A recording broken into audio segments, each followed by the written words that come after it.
starts and ends with a girl, too small and inadequate for that world of ash, tar, and coal where she was born. When her mother died suddenly, the little girl, with only the company of a stuffed friend she would soon forget, found herself all alone on an icy bench, waiting for the carriage that would take her to the austere Bunny Hall. Luckily, even if that place turned out to be very hostile for her, there she met Carole, who like her was small and inadequate, so the little girl began to feel less alone, until, on a day like many others, Carole would leave Bunny Hall for good, so the little girl fell prey to despair again. After all, in a world made of ash, tar, and coal, furiously ticking away like a crazed clock, what can a little girl do all by herself?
Are you speaking to me? Princess? No, I mean... I believe so.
Hello, little bunny. That letter is mine. Could you...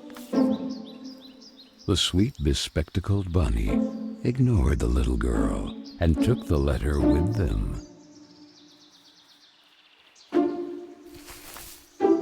I beg you, would you be so kind as to give it back to me?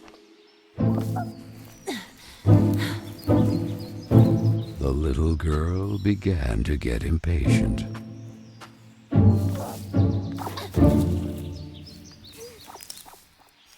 The little girl wouldn't let it win, so determined to recover Carol's letter, she followed the mischievous bunny.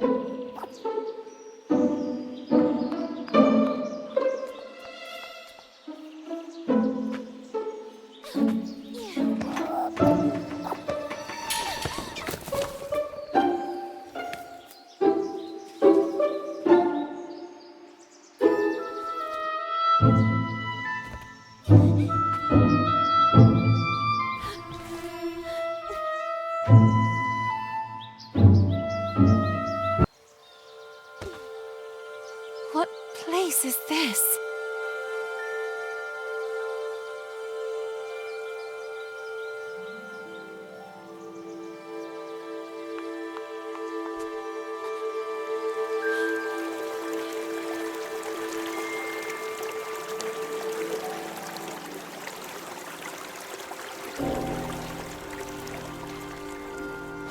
That kite, it reminded the little girl so much of her friend Carole. So free and graceful, yet tormented, as if by adverse currents, by the other girls at Bunny Hall. Oh, and who would you be? Have you perhaps seen a bespectacled bunny? Even the owl ignored her question and just stood there, staring at her, with those eyes, red like blood. But the little girl had no time to waste. She had to track down the bunny, and so she began to follow in its tracks.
And the girl, filled with a chilling sensation she could not explain, dove into the water.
So the little girl fell, and fell once again.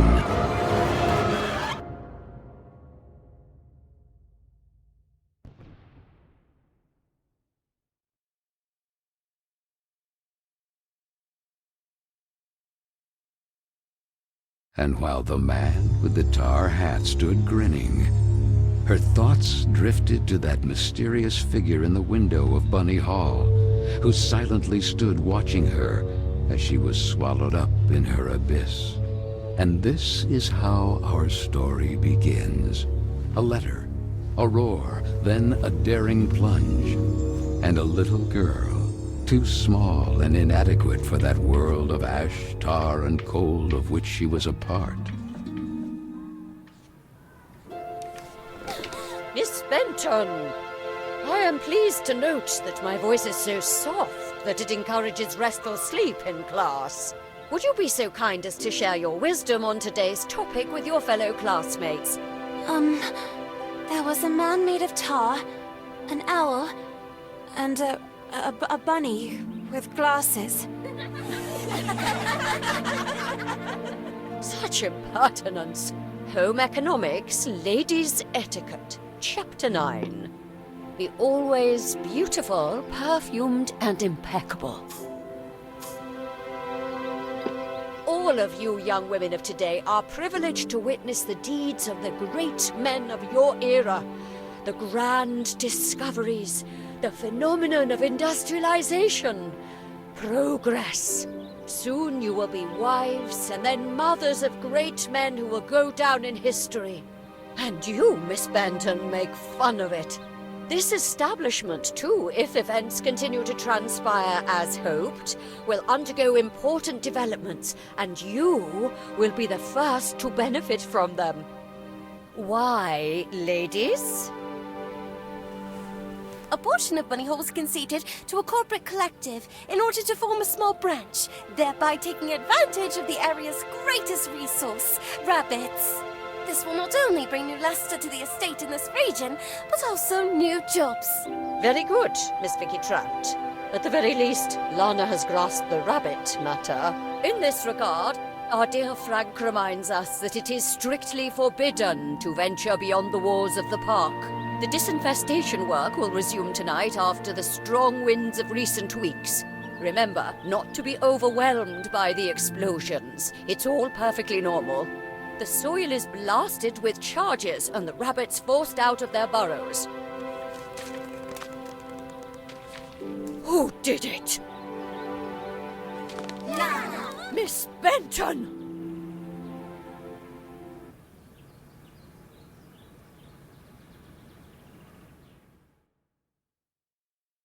I'm weary of you, miss. Ungrateful, arrogant troublemaker. Why is it so difficult for you to behave like all the others?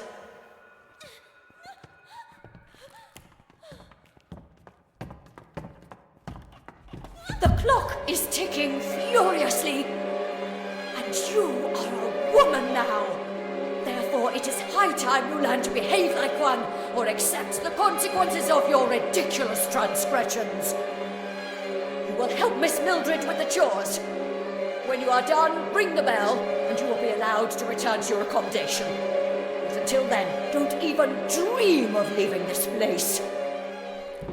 This, for the little girl, was now the norm. Targeted by Vicky and the other girls, or simply scolded by the matrons of Bunny Hall. Like Miss Hinman and her nauseating perfume. She constantly repeated herself sadly, "No, I don't want to grow up. I don't want time to flow furiously anymore.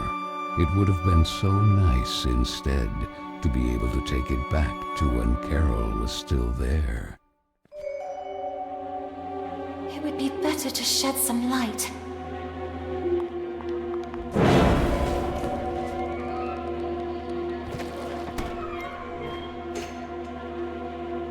Where the heck did the broom go? Oh, here it is. Better get to work.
And this?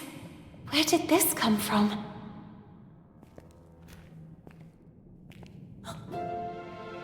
It looks like an old mailbox.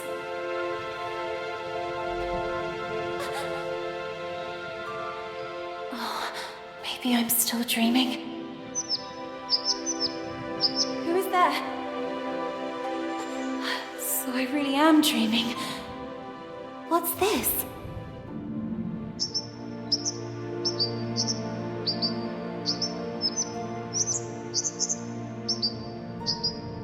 Carola?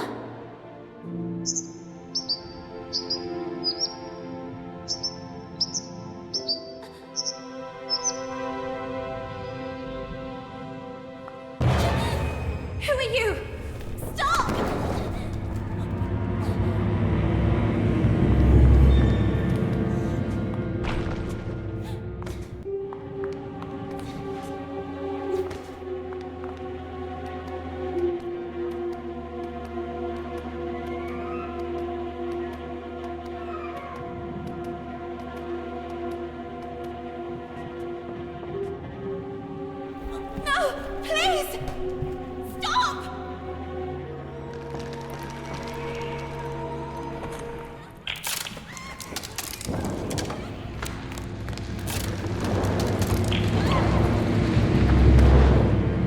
Strange things are happening down here. No, I won't stay here a moment longer.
remember you, but in a dream. Or at least, I think it was a dream.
Typical birds of prey.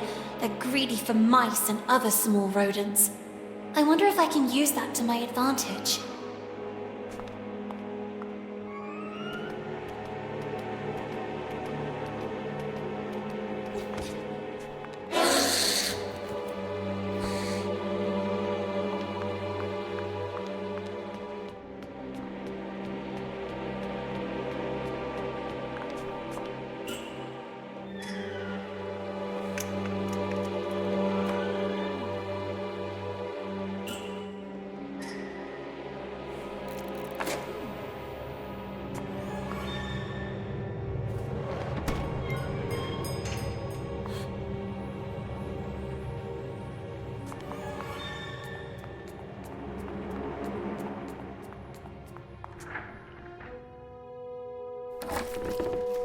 You call this cleaning? It's a pigsty. Miss Hinman was clear. You will spend the rest of the day here. And speaking of which, here's your lunch, miss. No! Wait! I did everything I could! It's not right. I won't spend another moment here. I have to find a way out.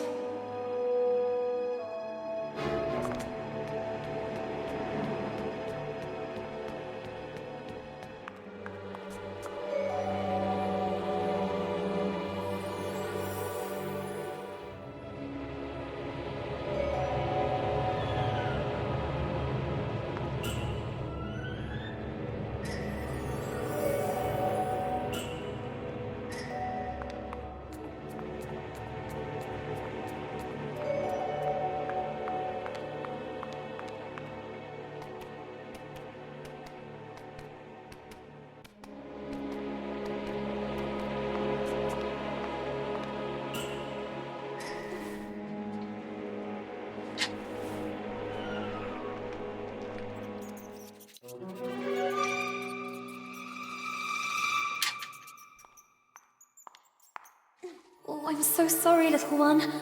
I promise I will let you go. I wonder if I could use it to attract that darn owl.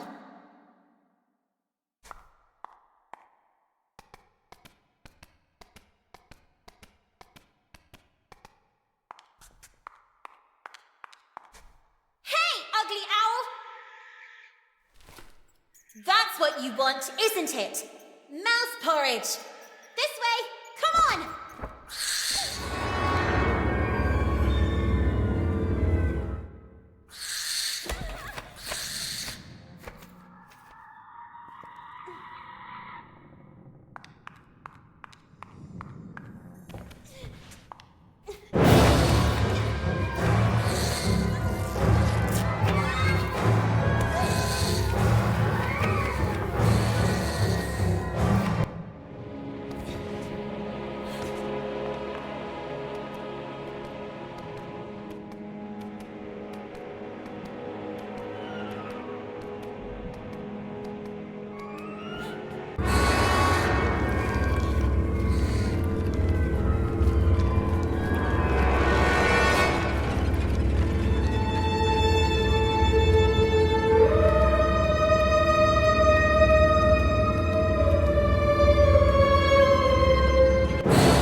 You have been a great help to me.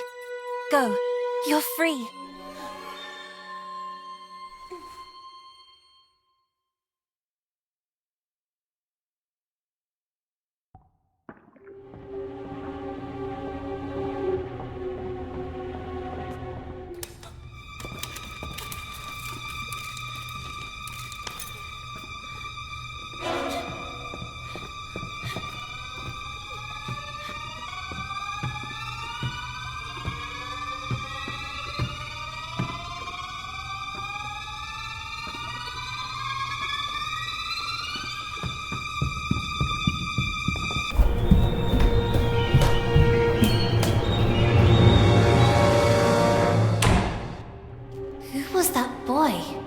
what was he doing?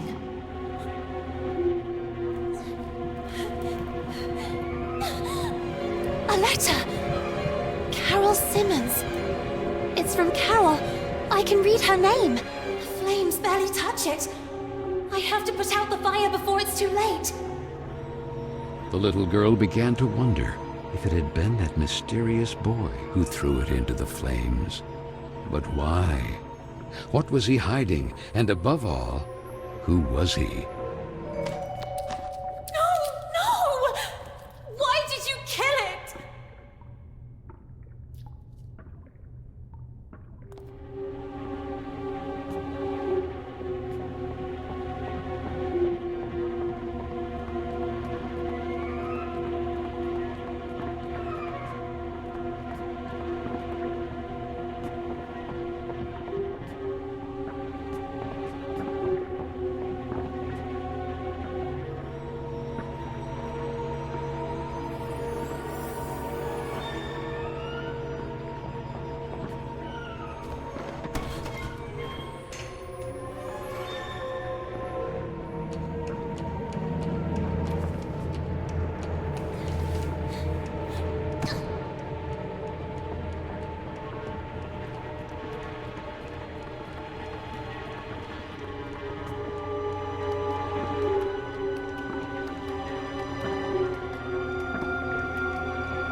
Doubts are as insidious as snakes, aren't they, little girl? Who's there?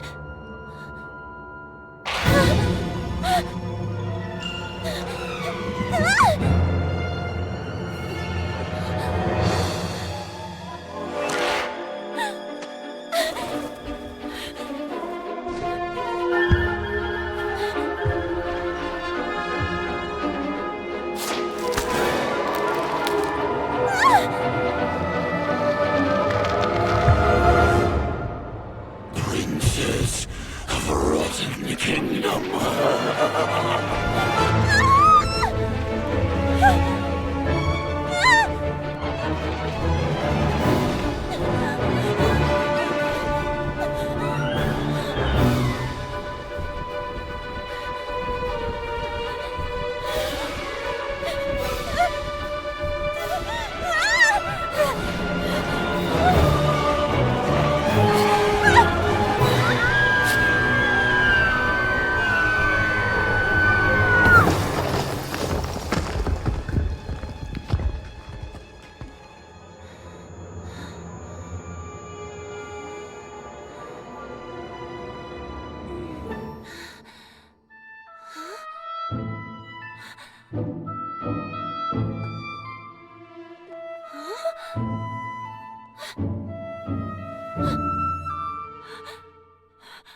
And then the little girl, victim of some dark spell, regained consciousness in the attic of Bunny Hall.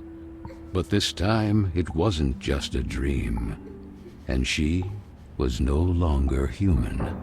Was it the work of that old man with the tar cylinder hat? Who was he? And why did he mean her such harm? Luckily, that nice gentleman in silver had rescued her. But what did all this have to do with her? And with Carole? Carole Simmons and that letter set on fire. Had she really run away? Then she looked around and remembered that place. The attic with the kitchen. All the girls were terrified of that place. But this time, Carole wouldn't be with her.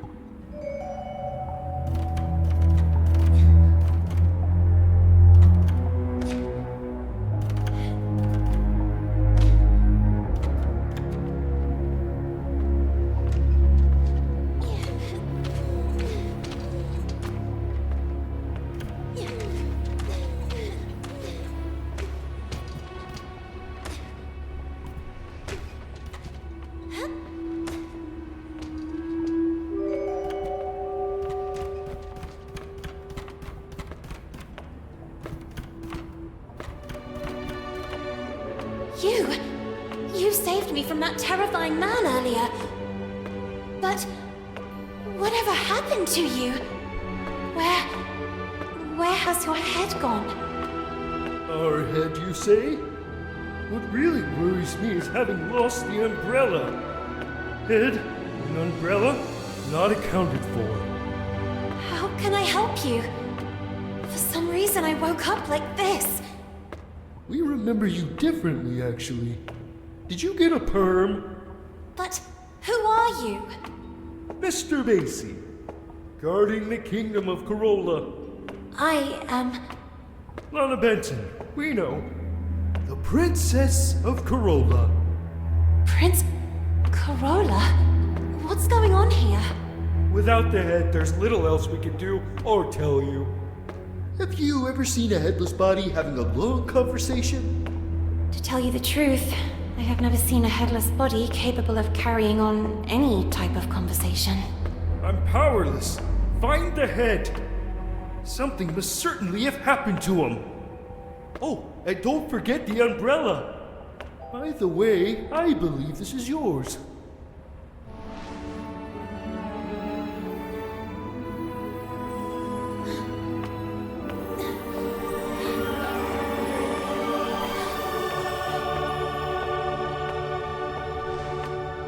My ribbon!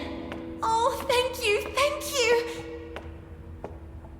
There is a risk that Mr. Kin's black tar has already begun to spread. Keen. So that is his name. Remember, the more power he gains, the weaker Carole becomes. And with it, all of us. So Lana, as frightened as she was confused, decided to accept the mission and find the head of the silver gentleman who had rescued her.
Who did this?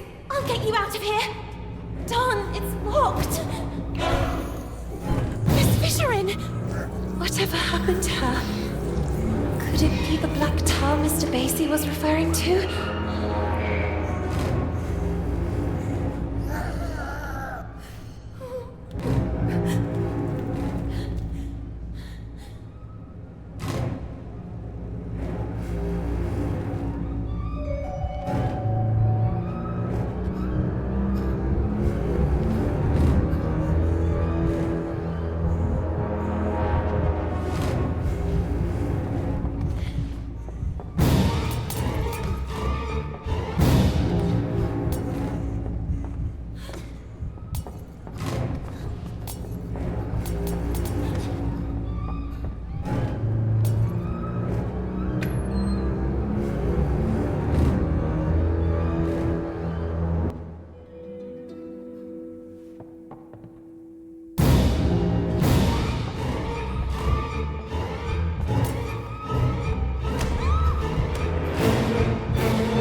almost there.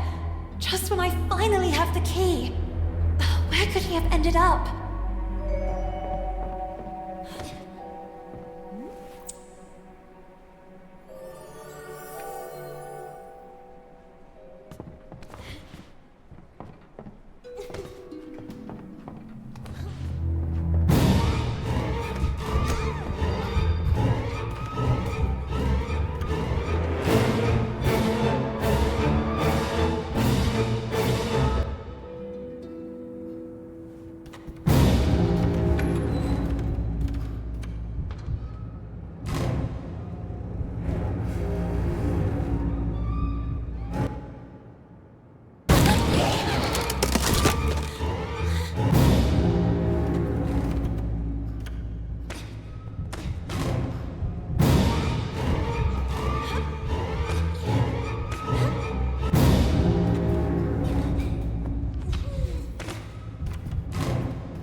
That place of dust and ash awakened sad memories in Lana. She and Carole grounded, old Mildred and her deafening, shrill voice. "The silver gentleman's umbrella," the little girl proclaimed. A voice rang out. I didn't have time to finish it, but then, as if by magic, because time knows how to repair lost and unfinished things.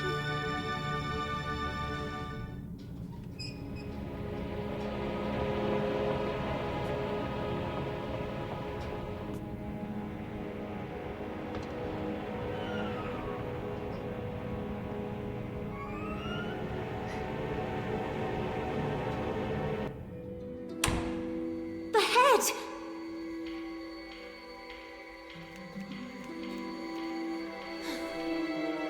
Finally! I'm sorry I took all this time. Oh, that horrible owl again! Oh, it has the letter! Quick, we have to do something!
What are birds of prey most afraid of? Fire! Who isn't afraid of fire?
Was it perhaps a dream?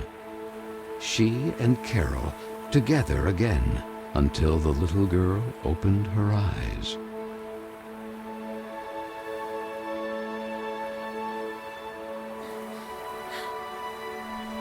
What is this place? She wondered. It was certainly Carola. Even if the sails aren't hoisted, it doesn't mean the wind isn't already blowing. These words rang in her head. Carol? It's you, isn't it? The sweet bunny did not breathe. She stood there at the bow, contemplating that spectacular view. What happened to you? I need to know. Why did you leave me?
To break your neck, Lana? And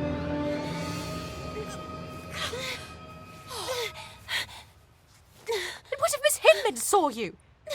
Hopping on a roof. What's in your head, girl? Don't tell me you were hiding from Vicky and the other girls again. If I catch them this time... Gah! The loving Josephine, a real angel to the little girl. It can't go on like this, Lana. With you crossing the rooftops trying to escape them? And frankly... Huh?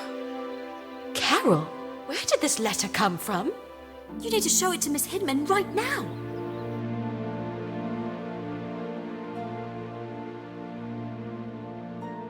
Sweet French, I decided to leave this place once and for all. Tonight, precisely 5 before midnight. That will be my cue for... The rest is practically unreadable. With love, Carol S. Well, that would only confirm the other girls' suspicions about Miss Carol's potential elopement. But don't you understand, Miss Hinman? If that was the case, what would be the point of burning this letter? It's already been several weeks since Carol left. And then that mysterious boy. Oh, Frank, right on time. Do you have any news about this mysterious boy? Seen anyone shady hanging around Bunny Hall? The man shook his head. That was Frank, the handyman. The girls were terrified of him.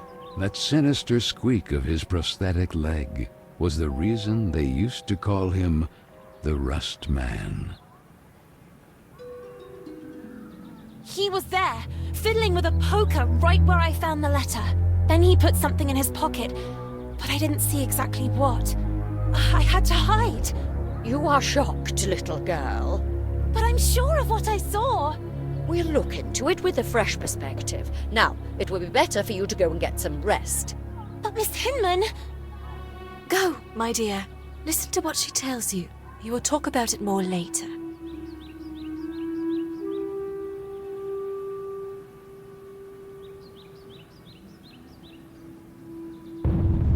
A loud roar pierced the rainy night. The little girl, all alone, calmed down by repeating to herself, "It's Frank and his extermination work." I must not be intimidated by the explosions beyond the walls of the estate. That photo. Often the little girl feared she had forgotten her sweet mother's face.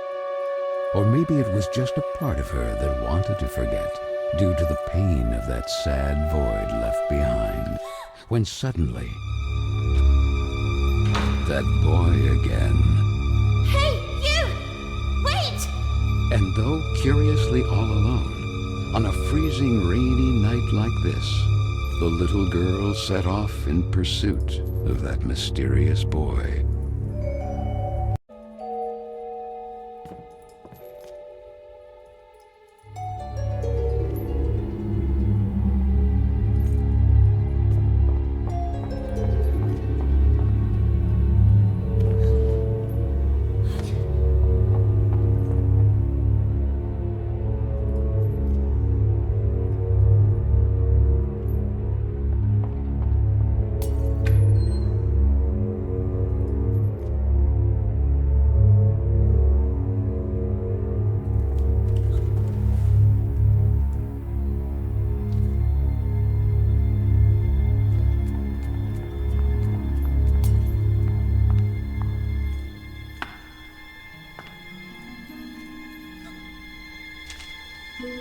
Sweet French, so the letter said. My time seems to be running out, like a sword hanging over my head. And however much I may resist, nothing is going to change. Nor do I receive any support, not even from those I thought I knew. All I have left is you, Marcel, my sweet French, and the idea of London together. Carole S. Marcel? So that's your name. The girls!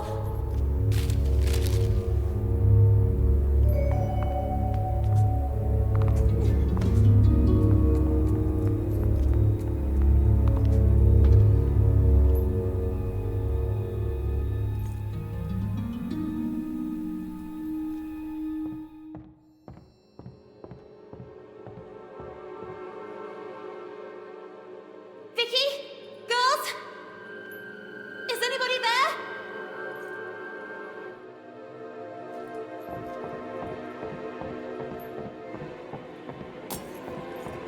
No, please! You have to help me! Vicky! What's going on? Where are the others? Gone! Someone, something, has swallowed them! Please, do not leave me! What the heck are you talking about? From the breach! The tar, longer! It's spreading! The tar? Don't you understand? Even if time seems to have stopped, the clock keeps ticking furiously! Grant him Corolla. I can. All of us will be doomed too! Vicky, what do you mean? Please do not leave me. Poor fool. Did you really think Vicky or the others would ever ask for your help?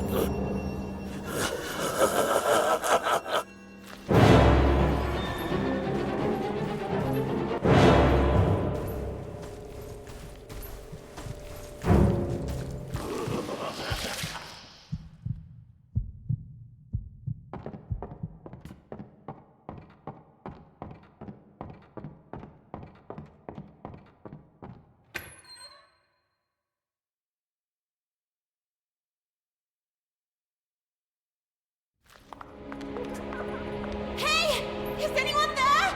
Vicky? Marianne? Miss Hinman?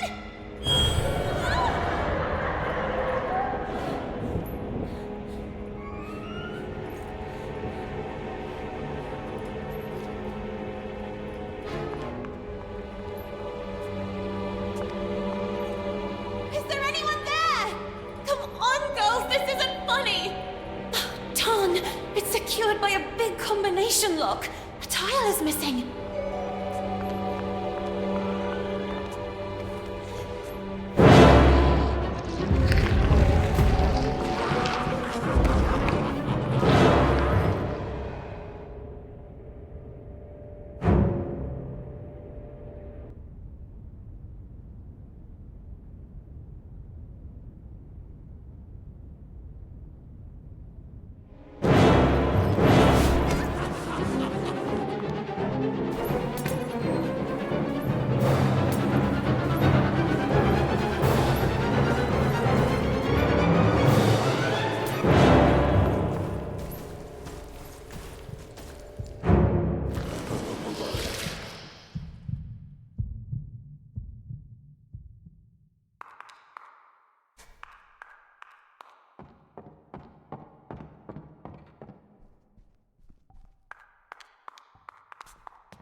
I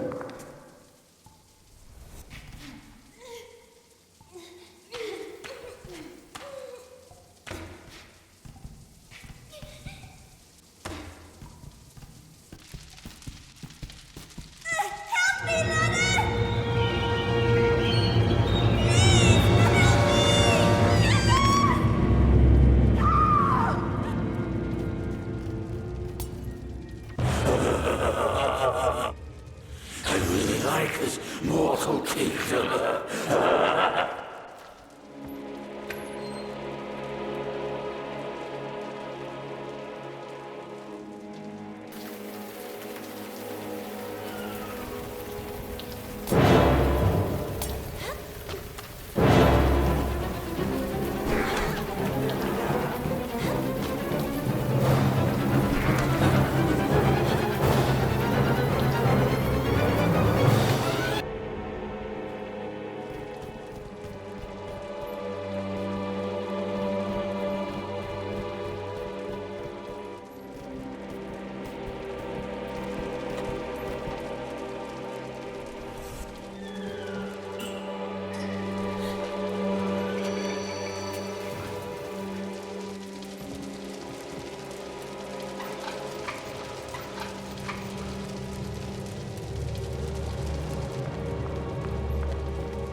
Where is everyone?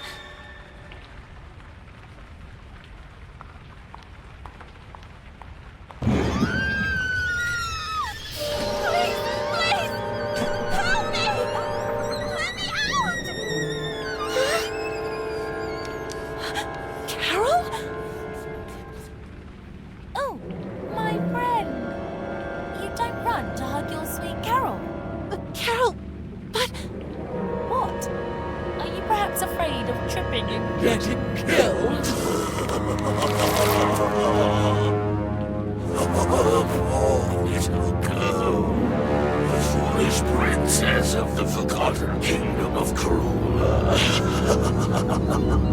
No one understands you. No one really listens to you. Just there to point out that you own you. Wrong. Different. And now that Carole is gone too. Oh, it breaks my heart. Who are you? Who am I? They call me many things. Mr. Keen, Old Tar Cylinder, Horrible Oblivion, and then my favorite, the Corrupter of Worlds. From the breach, the tar begins to spread. And sooner or later, Corona will be mine too. And what do I have to do with all this? It was you who evoked me. You make time stand still. Me? Perhaps in a vain attempt to bring things back as they were. Let time stop then. May it stop forever. No. It's not possible. Yes, princess. You feel that time passes. You're terrified of growing up. Nonetheless, whether disappointment, the clock continues to tick furiously. And only I can stop it forever. Or even bring it back. And what do you want in return? Grant me Carole legitimately, and I will give you the gift you desire most. But the sooner you remember, the sooner you'll be able to make a decision. And who knows if it might not be your investigations. Carole, the French, the letters, the solutions of this riddle. What will make you remember?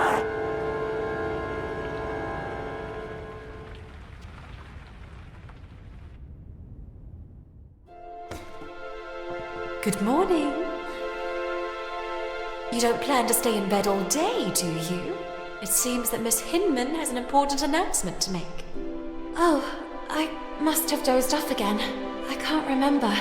Maybe I was dreaming. Quick! Miss Hinman will kill me! Oh, and thank you. Thank you so much.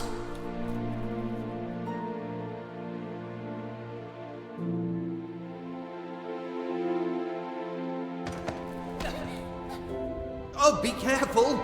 And where did you jump out from? Oh, I'm mortified. I pray you can forgive me. On the contrary, I hope you will do this more often. What are two sad eyes doing on such a beautiful face? Oh, you mean it? Dawn, I have to go.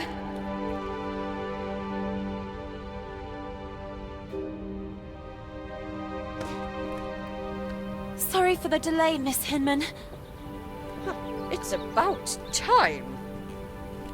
Well, now that Miss Benton has also honored us with her presence, it is my duty to introduce you to the newest guest of Bunny Hall, Miss Dudley. Please. Good morning, everyone. My name is Amanda. I come from a place not too far from here. Yes, from the pigsty. Oink oink! Oink, oink. Knock up, Miss Dudley. You can go to your seat. Manifesto for women's emancipation? No, please! That's mine! I beg you! It's because of rubbish like this that the world is falling apart. Women playing at being men.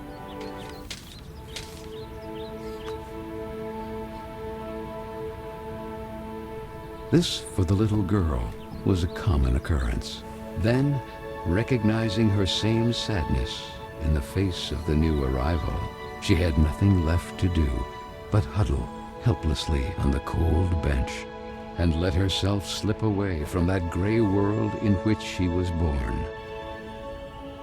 Even if the sails aren't hoisted, that doesn't mean the wind isn't already blowing.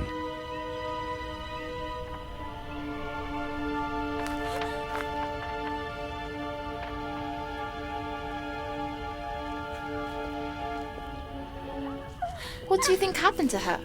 To whom? Stupid. To Carole. Oh well, she was a troublemaker. Right! My father always said not to trust her kind. But her disappearance doesn't worry you even a little. What if it happened to one of us? She could be frolicking who knows where. We all knew what her plans were. Well, maybe something happened to her then. Or maybe someone chopped her into tiny little pieces. Who knows? Maybe Frank? Oh God. The Rust Man. That guy creeps me out. Yeah, I think he killed her. I mean, have you seen how he stares at all of us? Without ever taking a breath. Oh, and that continuous heck, heck, heck. Do you think he's a bloodthirsty girl killer? You're scaring me. I am the spirit of Carole Simmons. Lana told Miss Hinman that a guy secretly snuck into Bunny Hall. Who? That handsome lord standing outside the classroom? Stupid. You're stupid. Not that. Oh, he is so cute! And look who's there. Hey, where are you going all alone? Where are you running off to? We just want to talk to you. The little girl could only wonder who Vicky and the others had set out in pursuit of. And that letter.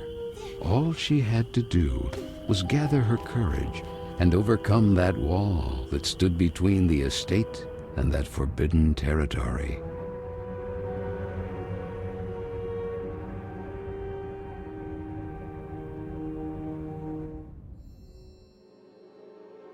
The Bunny Hall Park.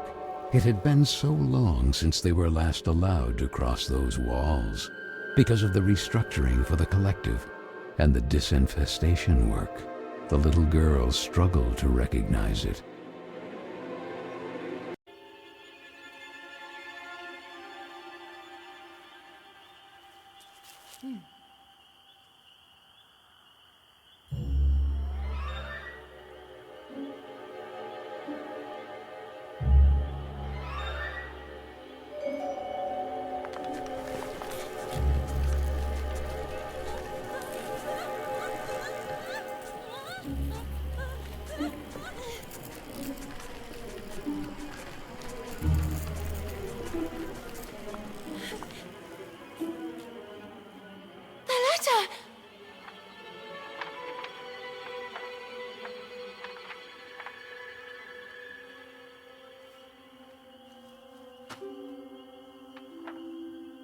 Girls! What are they doing up there? Where are they going?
again!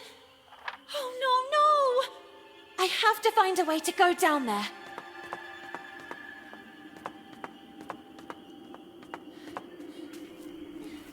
Easy, easy! Down, you lot! Easy, easy! You're creasing my suit! Oh, my head is spinning. Could it be dizziness? I believe this is yours. Woo-hoo-hoo! All in one piece once more. You can say it loudly! I feel so hasta la vista, baby. Yet always ready for some fine English tea. At your service, princess. Please explain to me, what is going on here? I'm here to take you back to your kingdom, princess. But things have taken an unexpected turn. Mr. Kin, he learned of a breach. A passage from the mortal world to the kingdom of Carole. And that's where he wants to expand to, corrupting it. But what does all this have to do with me? Princess, you really don't remember? Since the two worlds are converging, you are the key. The only salvation for Carole, the pristine kingdom beyond the clouds. And I am your humble servant. But that's not possible. I'm just an ordinary girl. An ordinary one-of-a-kind girl. No, I'm just looking for a friend. Carole. I have to find her. I have the feeling that things didn't go the way everyone believes. The solution to the riddle. Keen mentioned some letters. I was just chasing one, but the wind. And it ended up down there. Then all this can only be connected to the breach. Oh, well, it seems we have a common goal. Recover the letters, close the breach, save Carole. And find Carole.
need you to stand guard here, in front of the door. Should something happen to me, I've seen Carole reduced to a rabbit, and the same thing has already happened to me. But... I'll hurry. I'll retrieve the letter. I'll retune the radio frequency of the cableway and we'll get out of here. Promise me. At your service.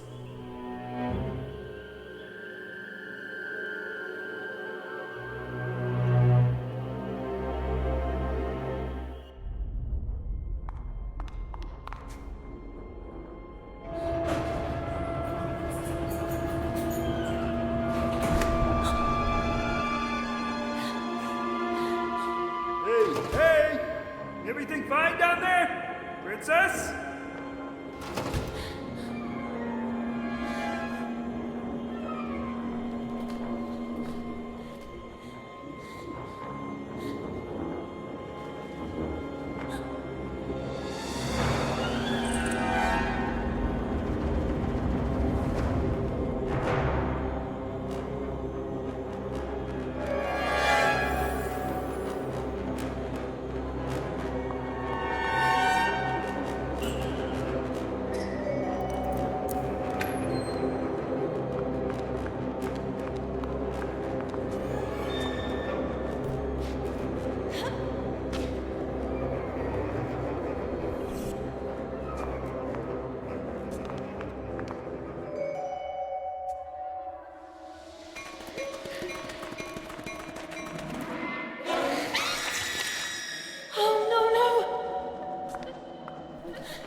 did it!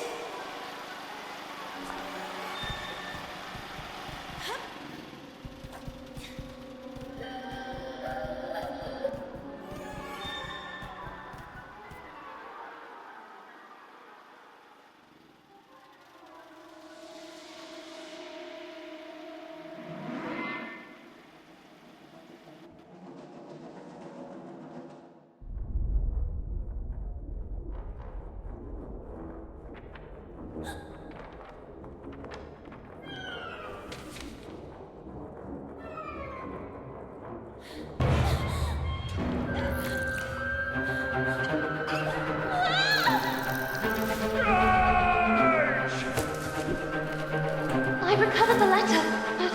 Don! What's happening to them? They are usually quite tame. Never underestimate the power of the colony.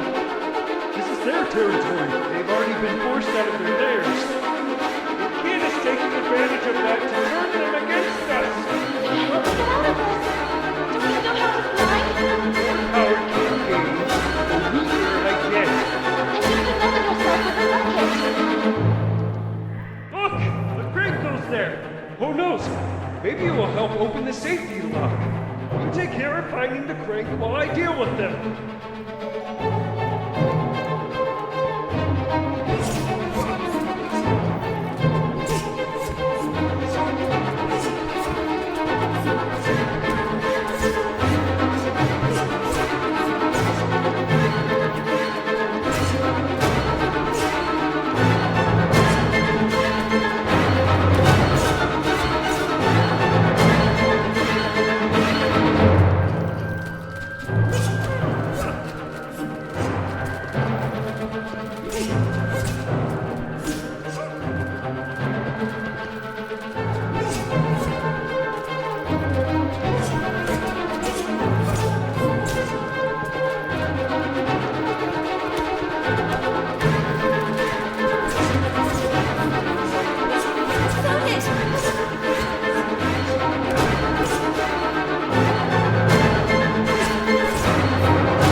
sweet little girl. My dear Valeria, you, my darling, we must act now. The princess may have been able to stop time, but you will certainly be able to give it a taste of her unpredictable mutability. Go! Carole is one step away from becoming ours.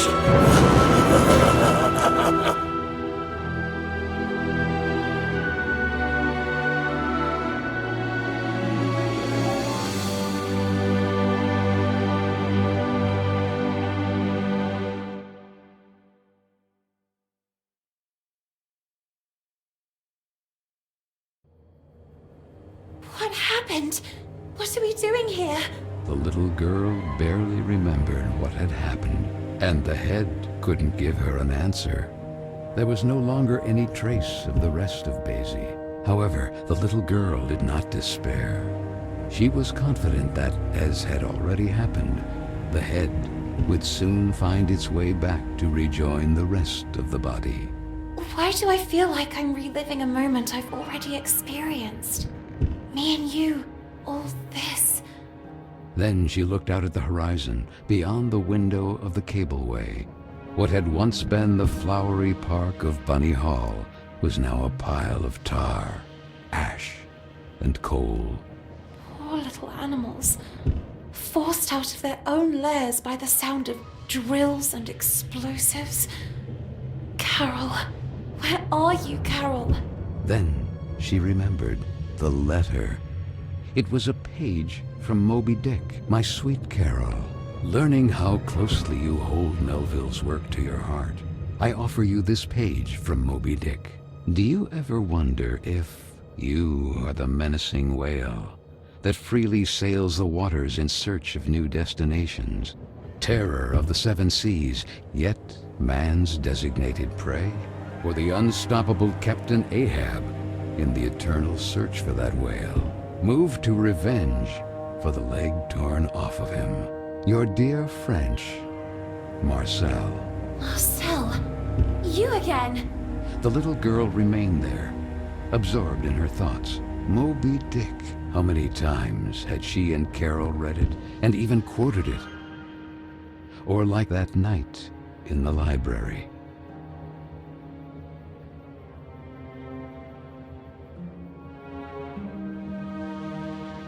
Don, Lana, we need to be quiet. I'm trying. Come on, we're almost there. If they find us, we're doomed. Now, where did I put it? Oh, there you are.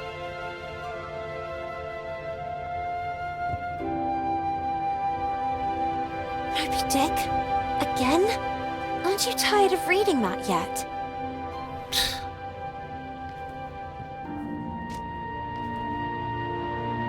My God, Carole, if Miss Hinman catches us with this... Do you want to read it or not? Let us defend our ground, men. Is this how you control your women? Oh, wow. Should we celebrate? Why are you so impatient? Oh, do you really not see? See what? The umpteenth group of rowdy ladies in handcuffs and the press inviting men to lock us in the house? When things don't go the way we want, try to see them from another perspective. Oh yeah? Which one? Do you really think all pirates wore eye patches to cover what they didn't want to show? A bad eye, for example, or to better discern what they really wanted to see? Where did you hear that one? Okay, I made it up. But it doesn't make any difference anyway. Take Ahab, for example. But Ahab was missing a leg, not an eye, and he wasn't even a pirate. The point is... Ugh! Do what I'm doing. Put a hand on your face. Carole... Lana.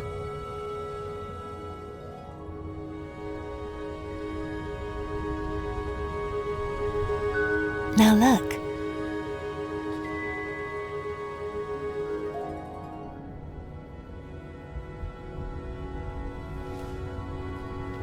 Let your voice be heard, girls!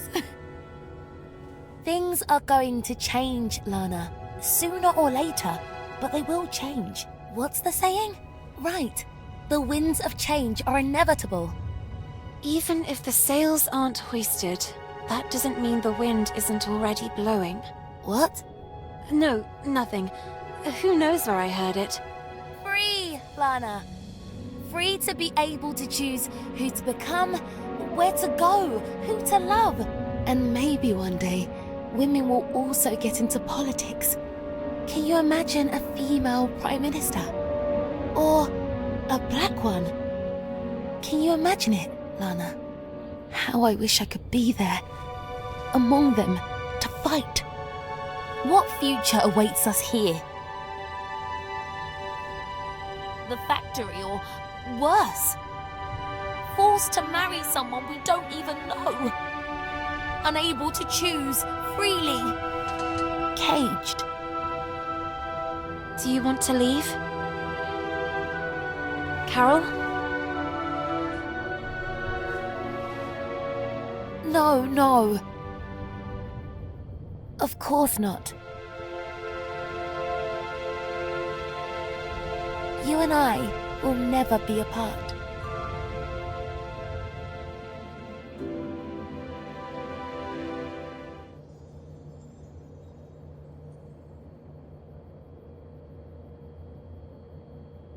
Baesie? Head?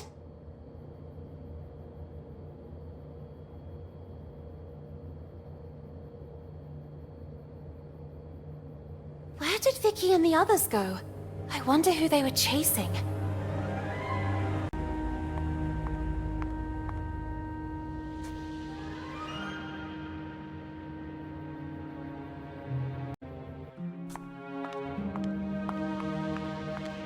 Stop! Where are you running off? The new girl? Amanda?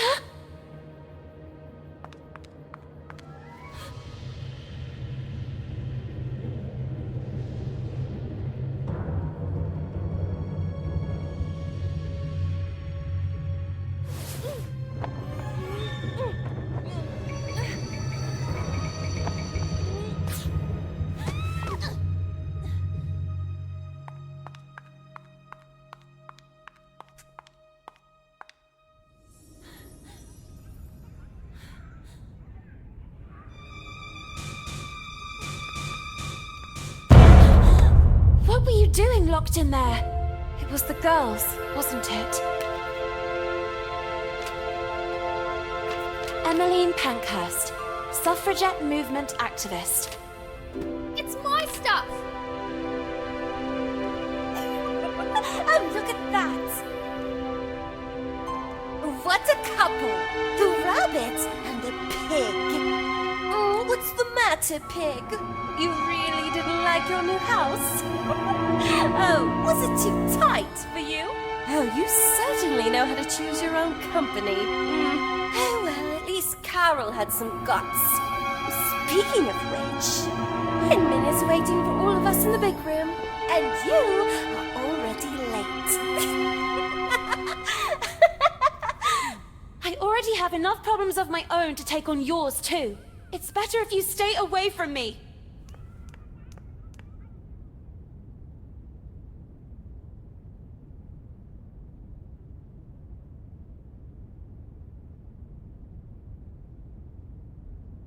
Thus, a new era is upon us, girls. Quick, Lana! Progress. And you, young women, are all privileged, bearing witness to the work of the great men of our times, like those at the head of this magnificent project. The concession of Bunny Hall to a corporate collective has begun to bear fruit. And as if that weren't enough, here is a gift from the same virtuous men who are part of it. Please, Frank.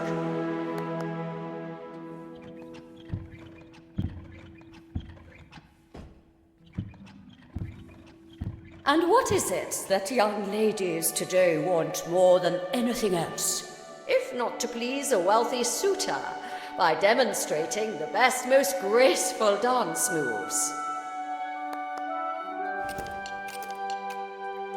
And so it is with great honor that I invite you to welcome today's special guest, one of the main benefactors of Bunny Hall, Lord DeWitt. DeWitt. That was the name of the charming gentleman into whose arms the little girl had stumbled. At his nod, the girl blushed.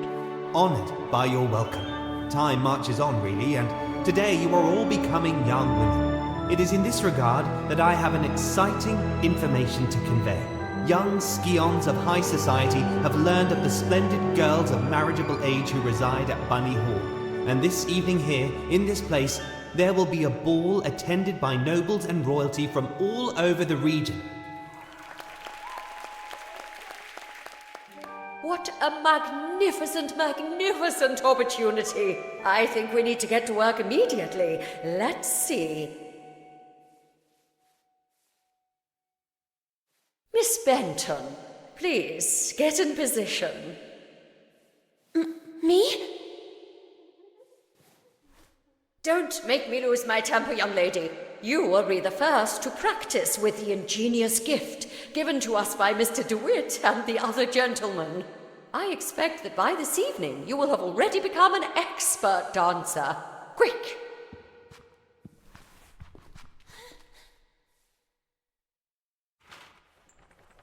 Miss Benton, pay attention.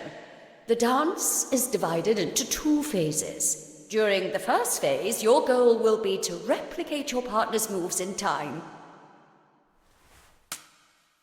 This is a token. Each token reveals a dance move and the corresponding button to perform it. There are 4 moves in all. This is the action area, defined by 2 markers. These limit the maximum execution time for each move. When a token lands inside, the move and corresponding button will be revealed. If the move is correctly executed at the exact moment token lands in the center of the action area, you will get the maximum guaranteed score. Perfect timing is important, miss. Performing a move correctly but too early or late will award fewer points. Mind yourself. Performing a different action from the one suggested by the token, or performing the correct one significantly late, will give you a penalty in the final score. Perform all the actions correctly in a timely fashion to get a high score, and therefore be able to move on to the second phase. Let's see what you can do, Miss Benton. Take your places. Let the dance begin.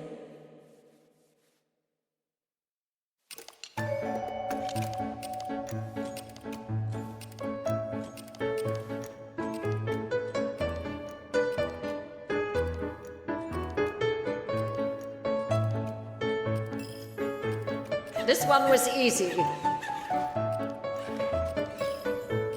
Not bad, miss. Really, not bad. Very good.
Well, it is customary that once the ice has been broken, you move on to a second phase in the dance. The man will perform a virile dance solo. Be sure to memorize the moves and replicate them with grace. 2 new actions are added to the step: the sauté, the pirouette to the left and to the right. The réveillé. And the twirl. Take your places. Go.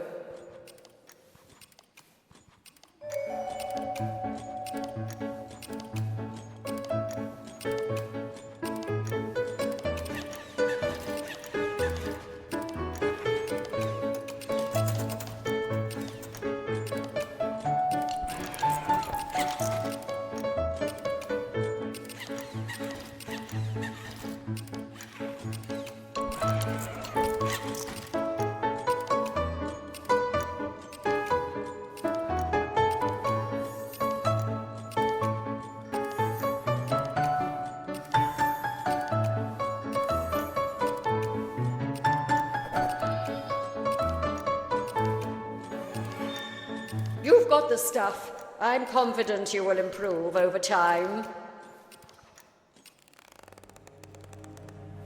You. Oh, I'm sorry, I'm really sorry. Miss Benton! Come back immediately! Miss Hinman. Miss? I beg you, aren't you being a little too harsh on her? It's clear she doesn't exactly correspond to your ideal of a young woman. However, there is potential in that girl, and it's up to you as her tutor to know how to guide her. Where did she go? The tender child asked herself. So, armed with courage, she ran towards that curious girl.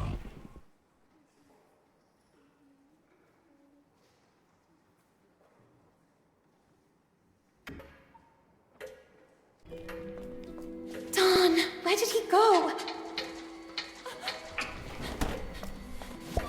Baesie, that boy, Marcel, the French.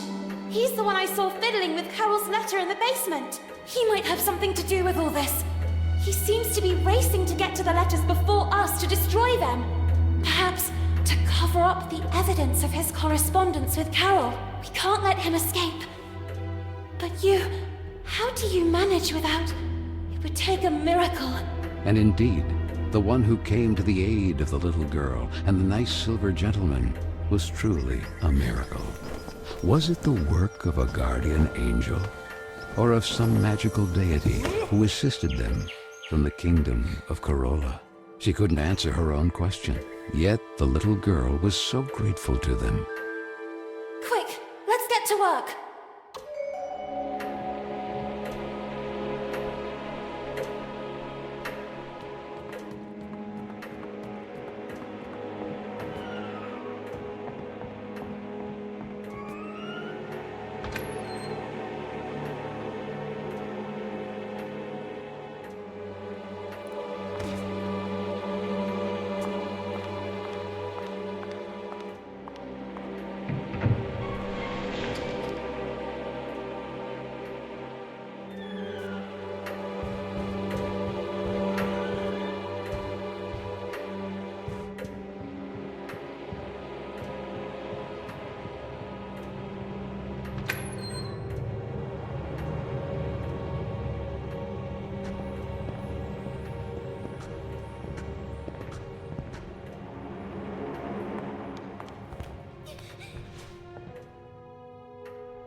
What is this place? How did I end up here?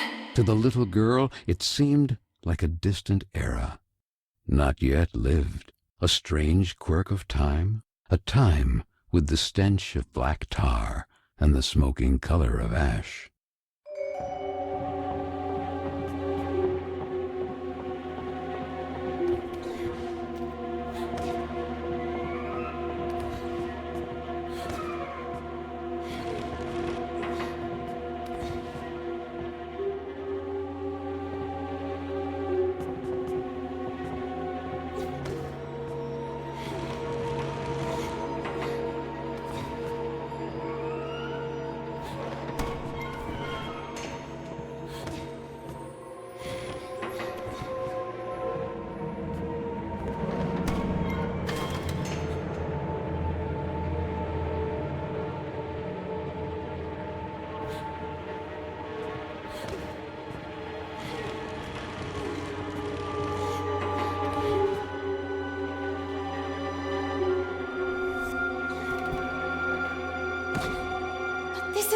science classroom.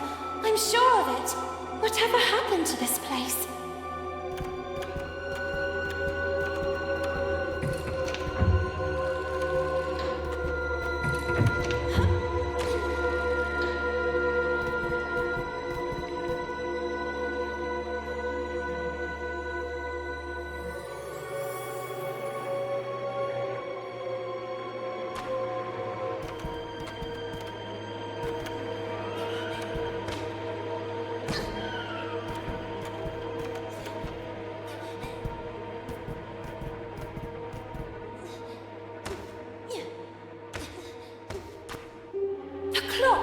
This is all it's doing. It's as if it sent me to a distant era.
I've done it?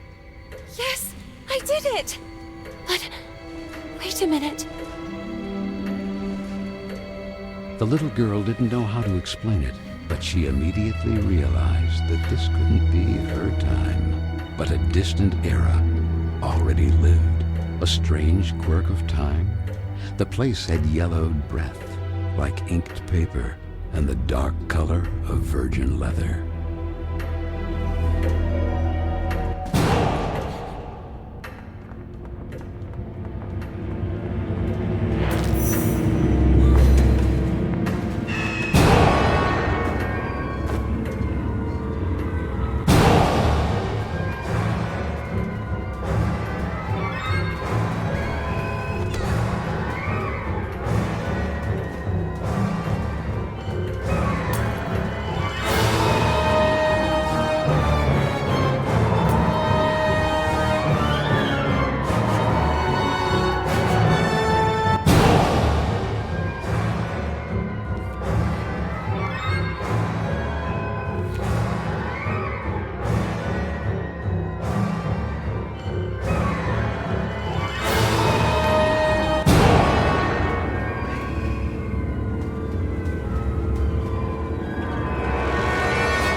had been hidden from her. And so the little girl learned that, like her, Miss Fisherin had once been young too, and who, just like her, had suffered the abuse of mocking peers. Quick, the ladder!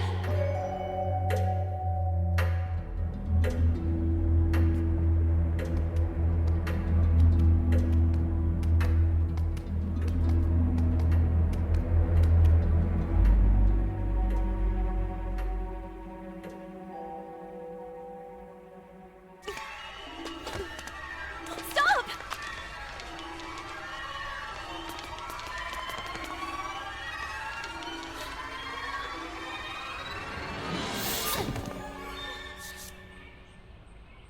You? What are you doing here? Little girl, you really like playing with time, don't you? All I see is two useless, weak rodents with their tails between their legs. No, please! Rabbits, you are just rabbits. This is not your place.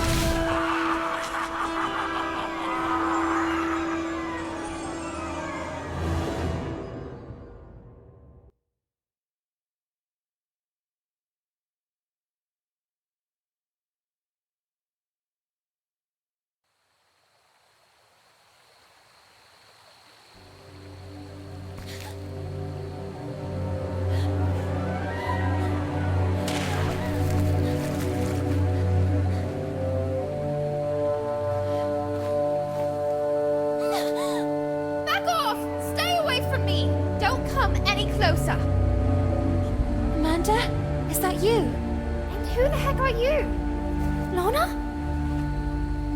What happened to you? Why are you... Why do you have... Where's your... We are small and covered in soft fur. What is this witchcraft? And where's my book? Darn! My book! I had it with me! What have you done to me? Hey, it's not my fault. That old man was after you! I was there just by chance! I told you to stay away from me. And what do I do now? I want to be myself again! Oh, darn, Amanda. Don't you have a ribbon with you or something like that? Does this seem like the right time to discuss hairstyles? Will you shut up and listen to me for a second? No, no, and no! I won't let you silence me too. You dragged me into all this, and now you're going to get me out of it. It's happened to me before. Actually, it's happening to the others too. I think you need... I don't know what to call it. A pin, a kick. Something to remind you of who you were. That allows you to become human again. In my case, it's a ribbon. What the heck are you talking about? Okay, well, give me a demonstration. Who knows? It might give me an idea. I can't. Mine just got destroyed. Of course it did. It's obvious. I had no doubt. Look, I'm going back to Bunny Hall. You decide for yourself. I'll talk to Miss Hinman about it. Or maybe I'll stay here. Nice and behaved. Do you really think Hinman would believe you? As busy as she is with tonight's dance more than ever. Then maybe it's better this way. I don't want to go back to Bunny Hall. I don't want to go anywhere. I'm tired of Vicky and the others. But the world is full of Vickies. Maybe this is my place. Maybe it has always been.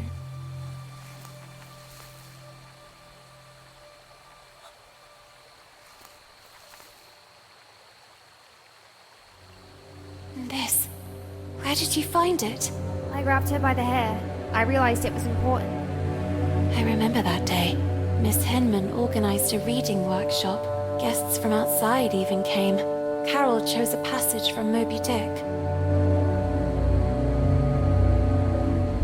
But don't you understand? It all started when Carole disappeared. And now, who would this Carole be? It was at that precise moment that the breach must have opened. I knew the letters or this photo would give us the answers. It's as if Carole wanted to send us a signal. I'm starting to not follow you. He is the answer. The tear in the photo? The breach? He is responsible. Marcel! If we find him, we'll find Carole. And all this could finally end. Even if the sails aren't hoisted, that doesn't mean the wind isn't already blowing.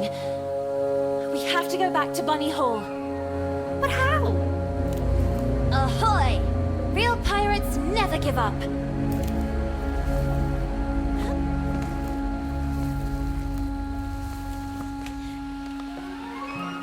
The felled tree, the signs of exploded mines. If my calculations are correct, we are in the park, just a few meters from Bunny Hall. Did you hear? Listen.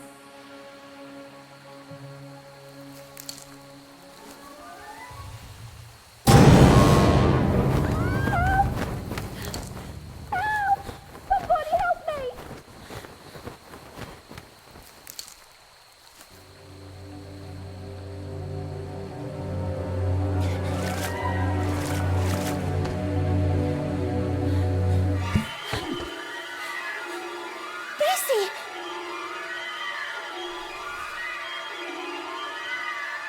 Where did you end up? Do something!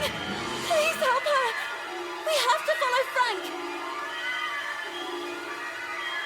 Well, let's keep our distance.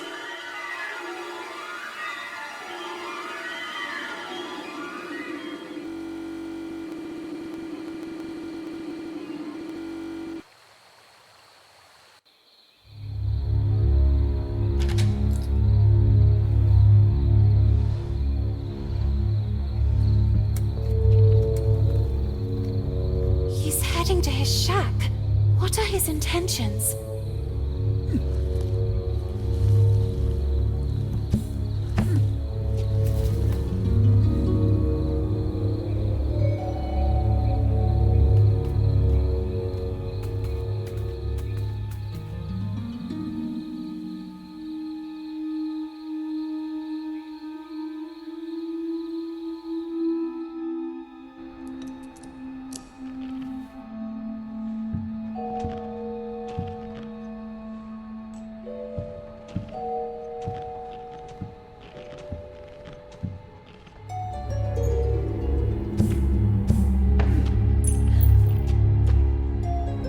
Shh! Tan! What's that?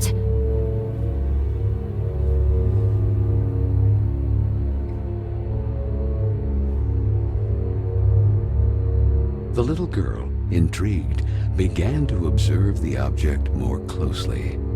It looks like the bottom of a glass. Quick! Let's get moving. Let's find Amanda and leave this place.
The little girl was shaken by uncontrollable shivers. What was that place?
Amanda?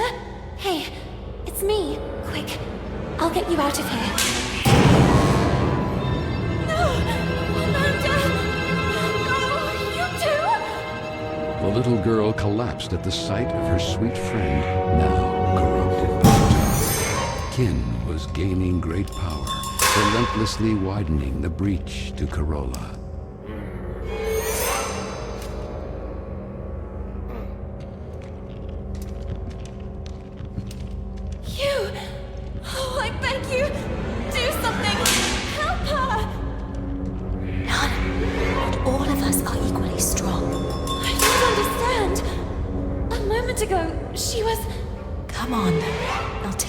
To the dormitory.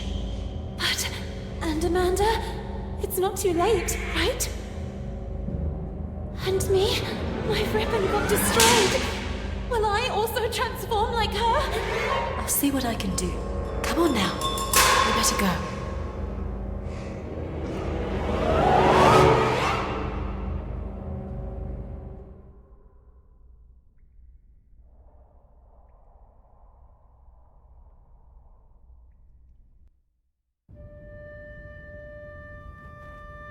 Everything is back to normal. What's up? Hang in there. Carole has disappeared. Perhaps kidnapped by that Marcel. If she's even still alive. And now Amanda. Soon Carola will be doomed. And it's all my fault. Listen, we all carry out actions that have repercussions. It's true. But we cannot eternally cling to the past, trying in vain to change it. However, you can always make amends for the future. And that will be the day you really know who you are. And it won't be a place or a person you loved that will remind you. Not a ribbon, not even a photo you jealously guard. Your own actions will define you, and you will be able to accept that time passes, that things change, and know how to let go. Know how to let go. Had she ever really been able to do that?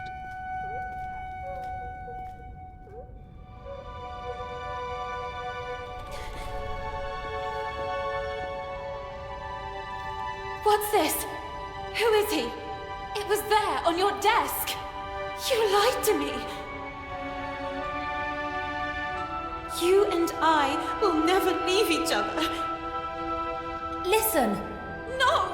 Would you really have left me here and run away with some random pen pal?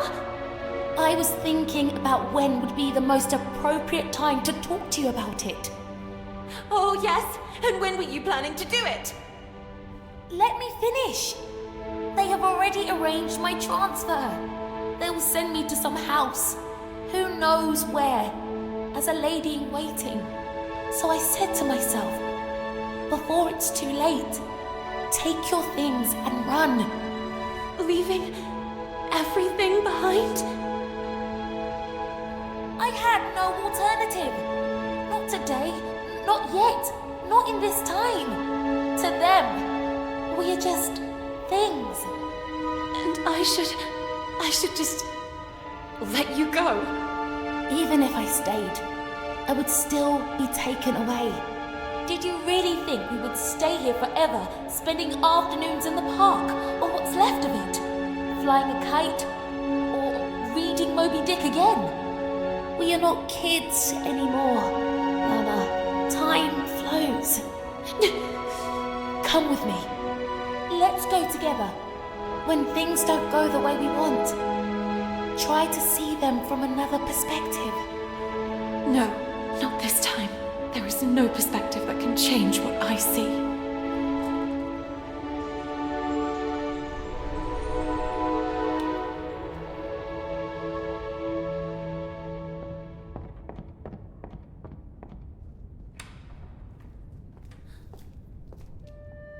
Miss Benton, this is for tonight's ball. The ball! I almost forgot about it! I was sure that you wouldn't go. However, someone insisted that you be there too. We never got along, and I'm very sorry about that. I hope, however, that this time you will prove me wrong by accepting the invitation and demonstrating that you are a real woman.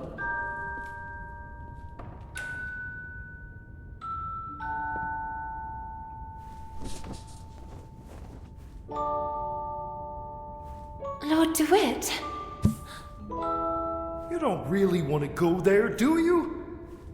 Maybe Hinman is right. It's time I acted like a real lady. Oh, yes. And maybe you too will start bathing in perfume like that one. Real. You are real when you are the faithful reflection of your own desires.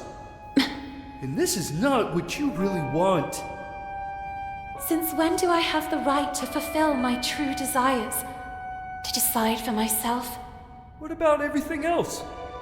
Amanda? Carol? It's good that I'm learning to let go. And Carola? Look at me! What can a little girl do all alone? I have to let time take its course again. I am not the person you all need. I am not a princess of any kingdom. Carola is not my home. This is my place, and Keen has already won. So, you have decided not to return? I thought you were unique. Instead, you're exactly like the others.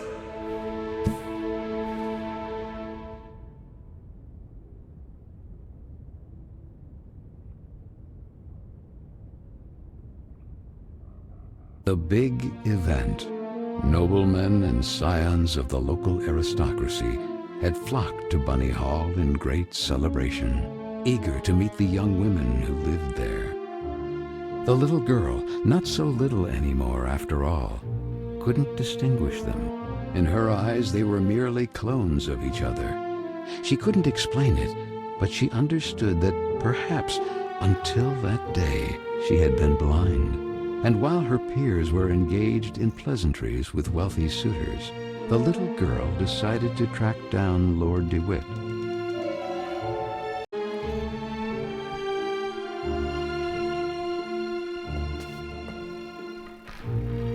What a pretty damsel. Nice evening, isn't it? Would you allow me this dance? Me? Sorry, I have to pass. pass. Come on, don't be shy. No, it's just... I'm looking for my knight. Don't concern yourself too much, miss. Your knight can only be in the VIP lounge or gambling his title at the gaming table. So he certainly wouldn't be upset if I steal you just long enough for a dance. Let's do this way. If you prove to me that you're up to it, I'll let you pass. Otherwise, you will owe me another dance. Okay. Shall we? Let's get the dance rolling.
To you. Let's see if it was just luck.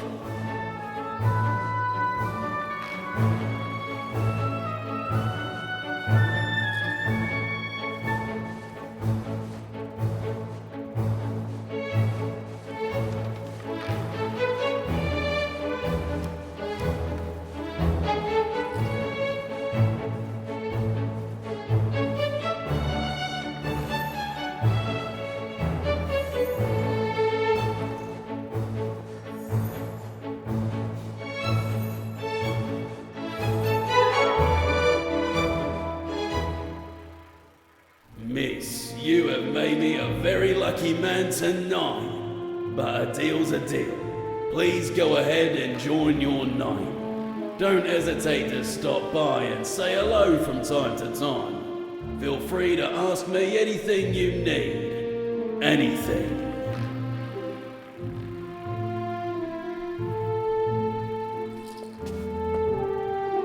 Miss, please give me a number immediately. Who knows? You might bring good luck. 8 black. Les jours sont faits. Rien ne va plus.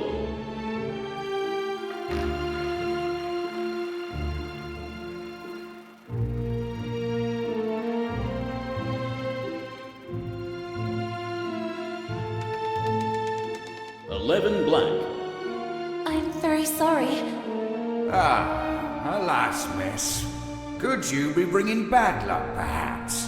What you need is one heck of a good luck charm.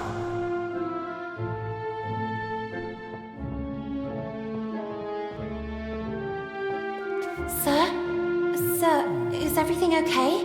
The gentleman in red did not answer her. Then the little girl noticed that a brass key was protruding from the man's pocket.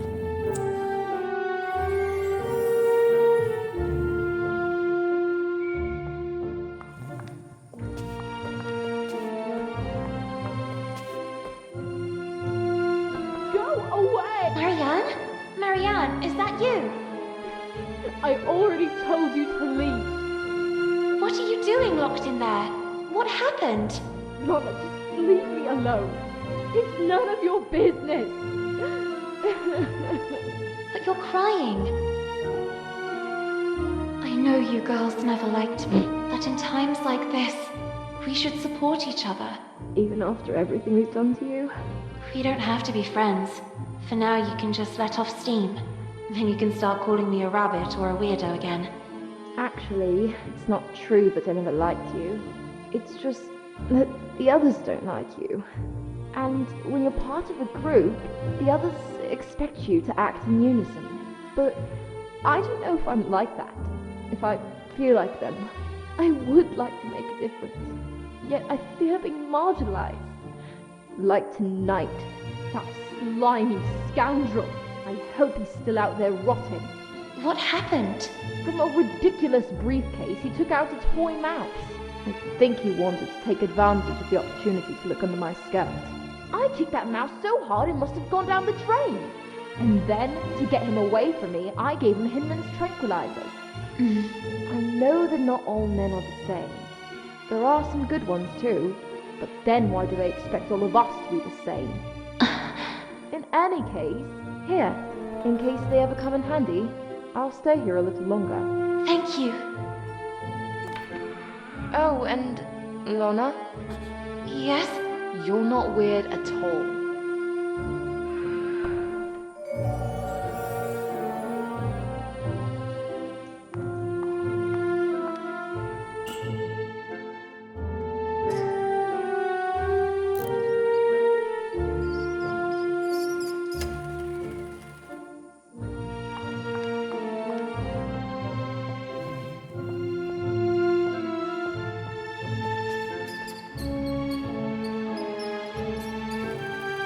A mouse!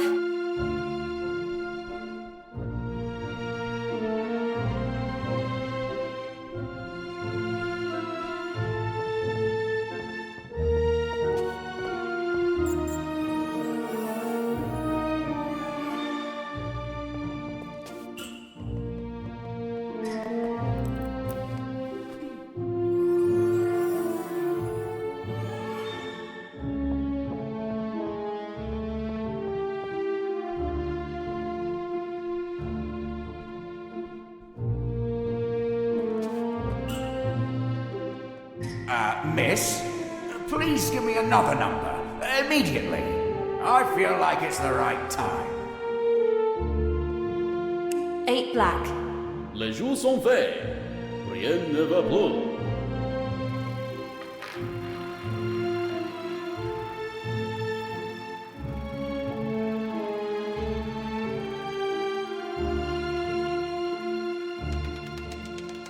Eight black. Yes, miss. You are one lucky girl. Please take them. You deserve them.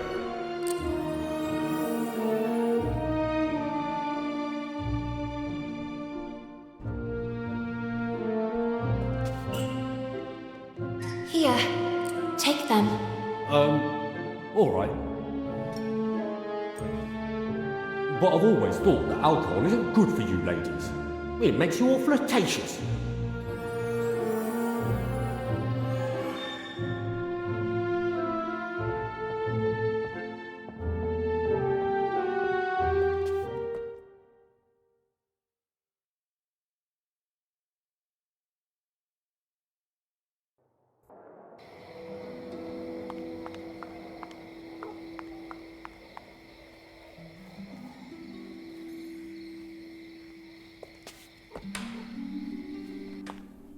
Fisherin!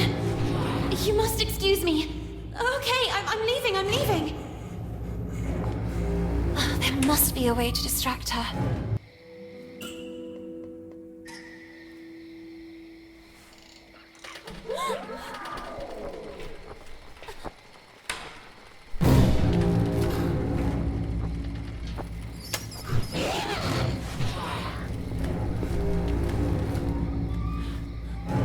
All clear.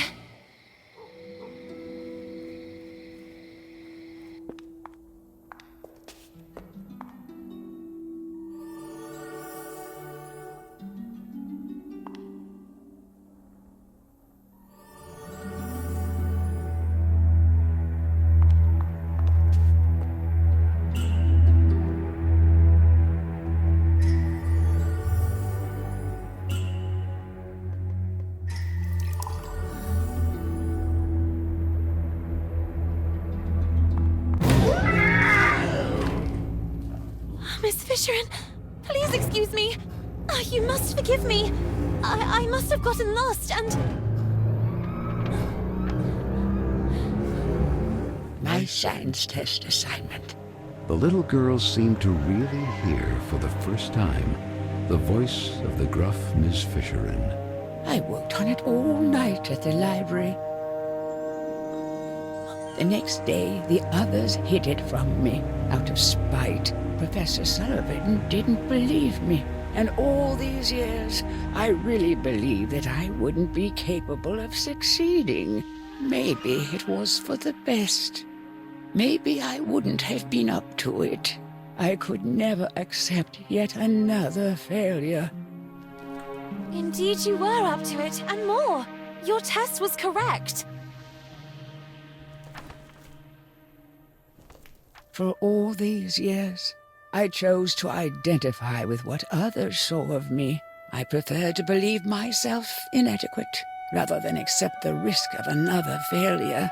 Don't make the same mistake as I, Lana.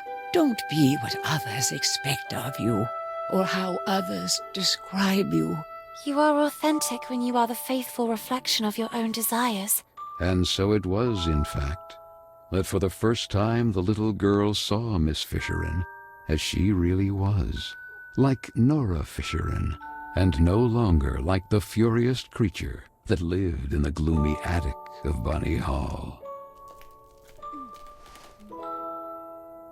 Thanks, Lana.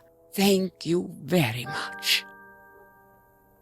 What she had seen made her think, and the little girl's thoughts drifted to the sweet Amanda. And perhaps, just like for Miss Fisherin, the last word had not yet been written.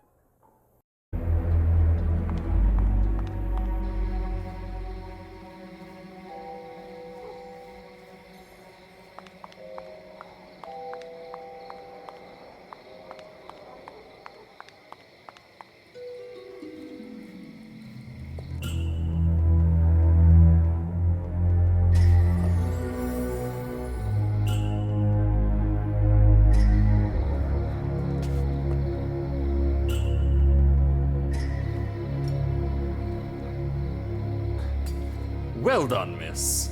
I really needed that. I have never felt so strong. I'm charged like a lion. I think it's time for a dance. And this time, I won't be very forgiving.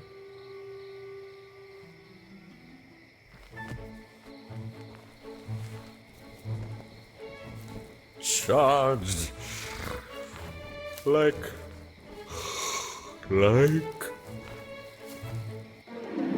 A lion, you said?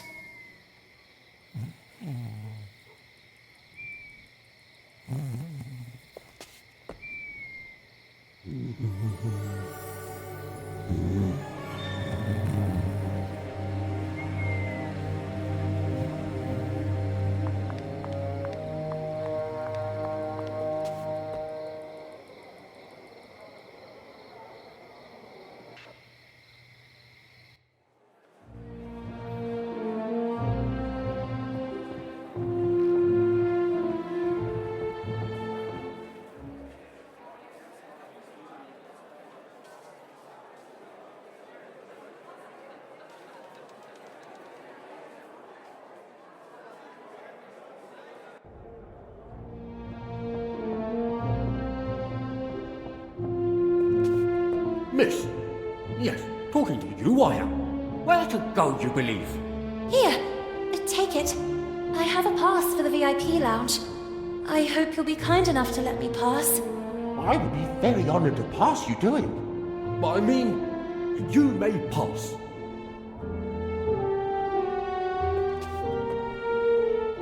Lana?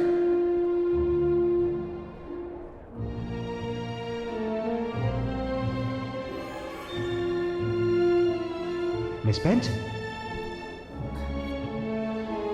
You look even more radiant in this dress. I hope you liked it. Would you favour me with a dance? I really admire your rebellious nature. Thank you. Nevertheless, on your beautiful face I still see sad eyes. Are you not happy? Oh, well, yes. I think so. Such enthusiasm. What troubles you? Tell me. I do not know. I'm worried about a friend.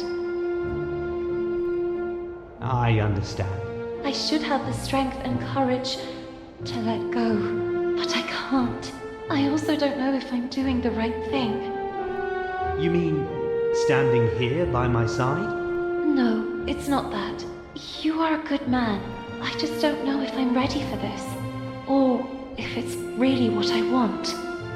Maybe it's just the fear of growing up. Well, that is natural. Now let me ask you a question, so that you can really discern if this is what you want. And that is? Miss Benton, could you imagine yourself next to me? I have never thought about my future that way. Not yet, at least. And I just can't think about the future when the present still has so many unknowns. Honestly, that is not the reaction I expected. And what did you expect? I don't know. I can't say that I was expecting enthusiasm exactly, but at least a little gratitude. Gratitude? Well, you see, I chose you above all. Oh, so just because you're a good match and out of many you chose me, I should owe you gratitude? And why me and not the others? What will happen to those who don't find a husband tonight? Or those who simply don't want a husband? And what will happen to all the others that don't fit your standards? Miss, I beg you. What will happen to those who simply want to decide for themselves? There are rules. Rules dictated by whom? Who decides who we should love, how to dress, how to behave? Why can't our distinguishing qualities define us? Miss Benton, this is how the world works. This is how it is decided. What is the point of having dreams and aspirations, aiming for a better future, if everything is already decided? What is the point of having a voice if no one knows how to listen to it? Let your voice be heard! Let your voice be heard, girls! Marcel, stop! You're making fun of me. I thought you liked my rebellious nature. But now I understand why. You hoped you could tame me like you do a filly. Twitty, my heart. Who is this slob you're with here? How could you replace me like this? Who are you? You scoundrel! My husband suspects us. And you go flirting flower to flower. Little duck from my pond, how could you betray me? My good man, there must be a misunderstanding. I don't know your lady. Baesie, you're back. My dear gentleman, I demand a duel. Buttercup, I'm so sorry, but Twitty and I are one now, and no one will ever be able to separate us. I love him! Duel, duel. Thank you, Baesie. Thank you with all my heart.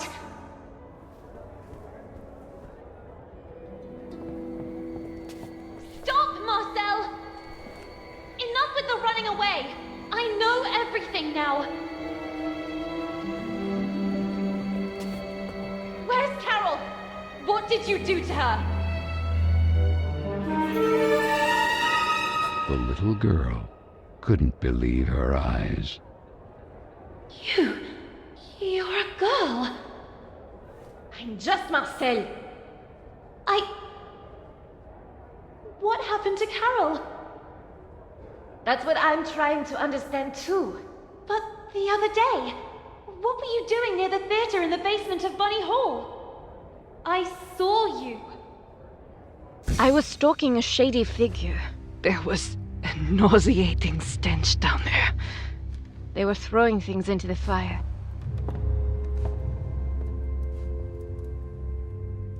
and in the midst of what looked like waste paper, I immediately recognized some of my letters. And Carole's handwriting. I was trying to get them out when suddenly I heard you coming.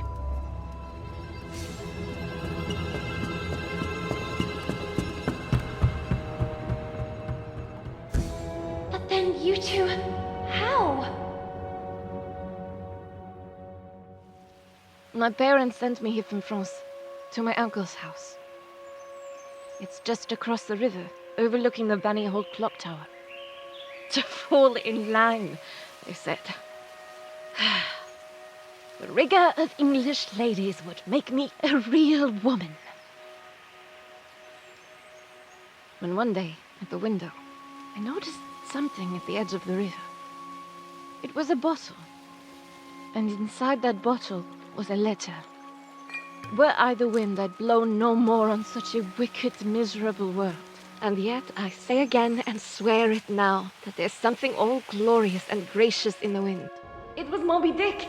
I recognized it immediately. I had read it so many times.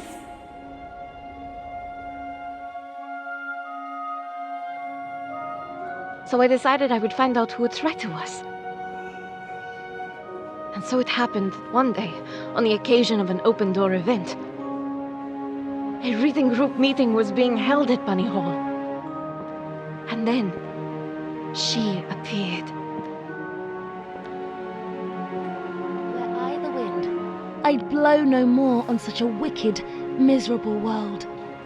And yet, I say again, and swear it now, that there's something all glorious and gracious in the wind. It was her. It was Carole.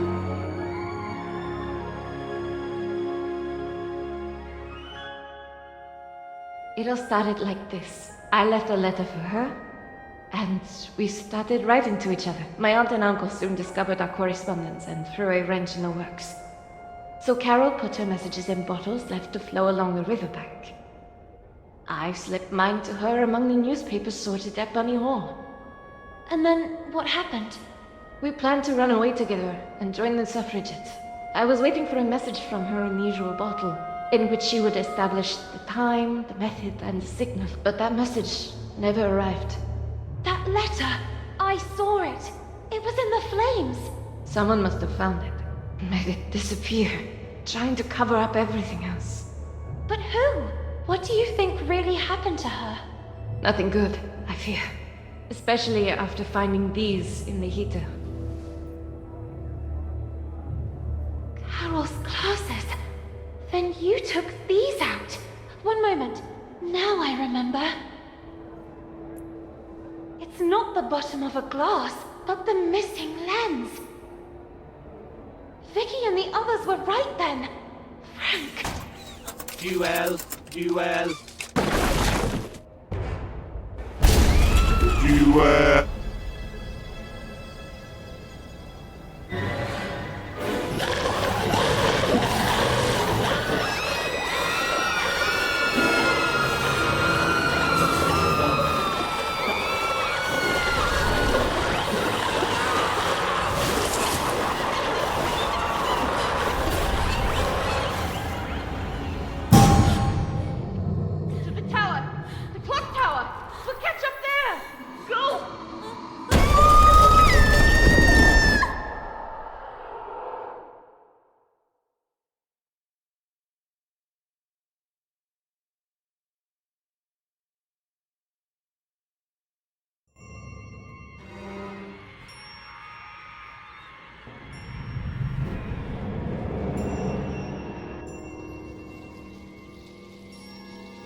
The little girl couldn't believe her eyes. Bunny Hall was in a frenzy. And Frank, he had always been behind all this.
You wouldn't dare!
Too close for comfort.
she's even weirder than usual.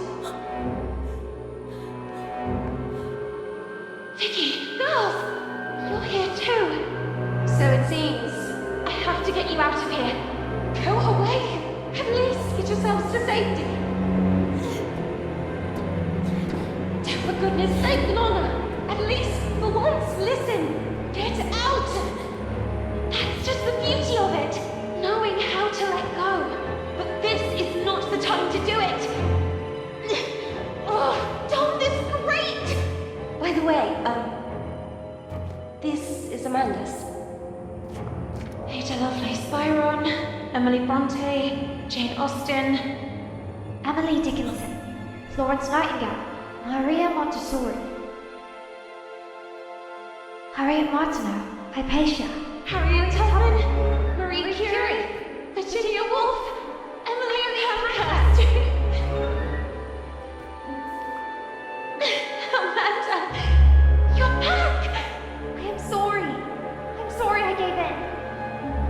Now go! Find Carol! Stop all this!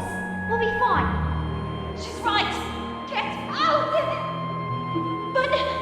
Lana, I won't forget. Now go!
dare you humiliate me like this? Rejecting me? You, an insignificant bimbo. You women are nothing. Nothing without us.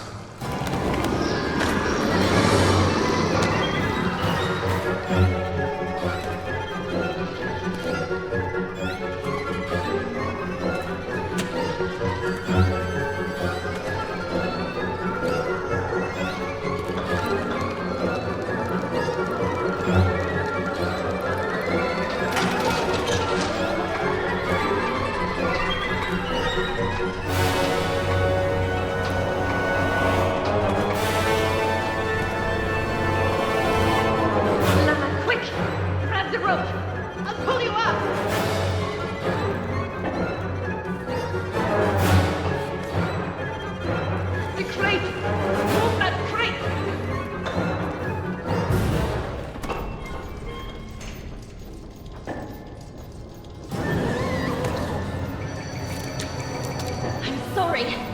but you're not my type!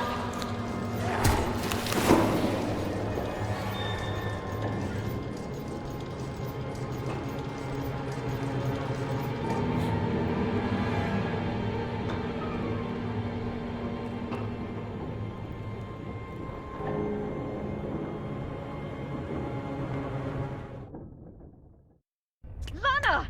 You did it! Miss Benton, are you okay? I never should have pushed you into the arms of that creep DeWitt. In that moment, Frank, the Rust Man, suddenly appeared from the shadows. Frank? What happened to Carole? What did you do to her? Frank? Are you the one responsible for all this? We even have proof. Carole's glasses. Her letters! Wasn't everything destroyed? It's over. It's time to take off the mask. That night, it was you that pushed her. Who are you talking about? Now I remember. I was stalking a suspicious figure. I saw them throw things into the stove. That nauseating stench. Your older queen. You! It was you! What? That vague and disinterested attitude of yours. I've been keeping an eye on you, you know. Why did you venture into the park late at night? Having wanted to suspend the work all this time. Since that very night. What were you hoping to find? Stop, now! The things didn't go well for you. And it was me who recovered the lens from Miss Carroll's glasses.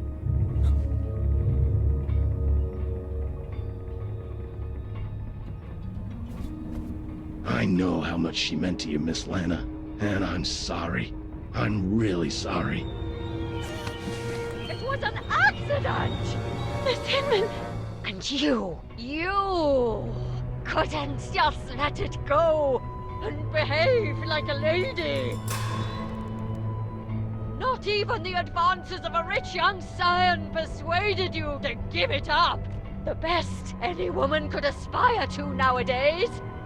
I had no such opportunity, but you did, and you threw it away. Carole, Carole, Carole! Always Carole! And that other stupid girl, she went looking for trouble.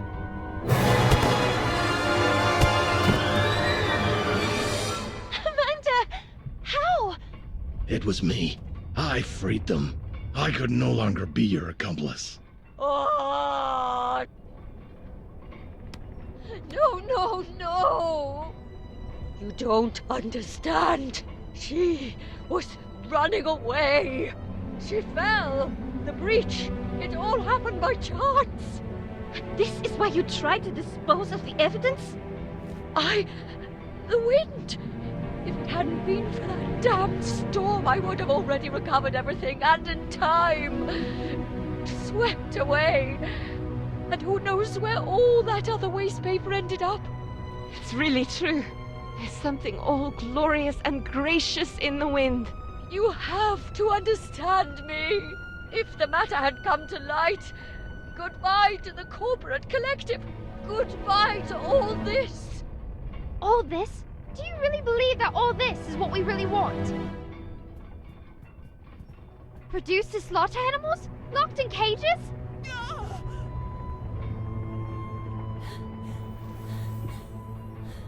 We're not rabbits! We will never be rabbits.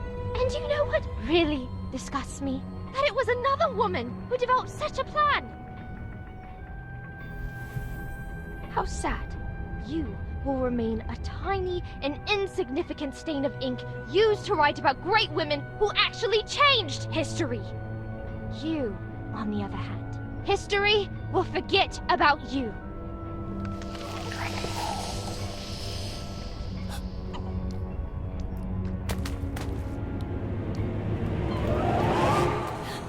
Let her go. And Carole? It's over, Lana. No! How could it be over? Carole! Lana, Carole is no longer here. No! No! No! There's nothing we can do, Lana. Be strong. You have to let her go. No! No! No! Poor girl. So small and inadequate that you can't even accept it. When will you learn that every action has a weight and a consequence? You really have no intention of growing up. You don't accept that time passes inexorably. You continue clinging to the past like a parasite. So if that's what you want, backward!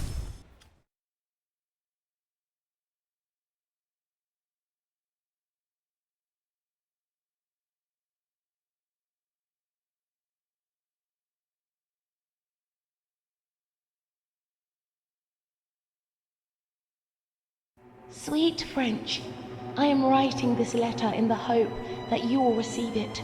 I have decided to leave this place, once and for all. Here at Bunny Hall, I won't be able to have the future I want. My fate is already sealed. Tonight, precisely 5 minutes from midnight, I will fly a kite in the sky. Look at the Clocktower, and you'll see it soaring there. This will be my signal to you that I'm ready to leave this place behind, forever. I've studied Frank's movements. The disinfestation work starts 5 minutes before midnight. 5. Frank detonates a first explosion north of the park, just beyond the gate.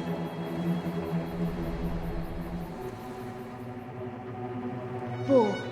This time, there'll be 2 explosions, one in the east and one in the west at the same time. 3. Finally, one to the south on the far side of the park.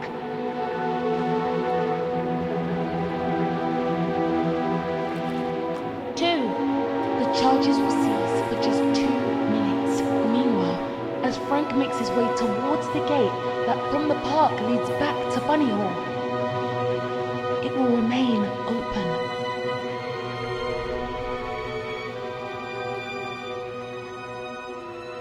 Two minutes from midnight.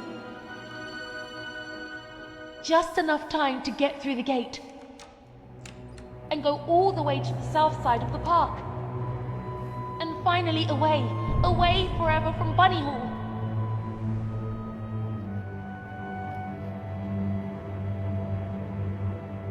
One, Frank will close the gate behind him. That will be the point of no return. Carole!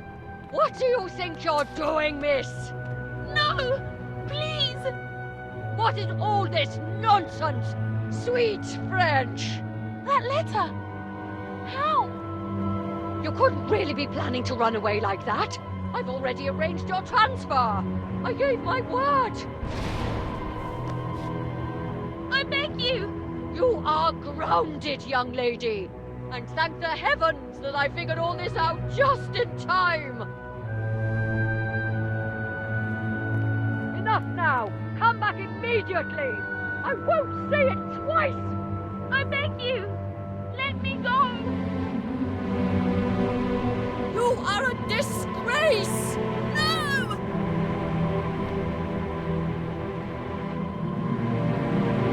Carole! It was too late. Frank had already begun to lock the gate leading to the park. No!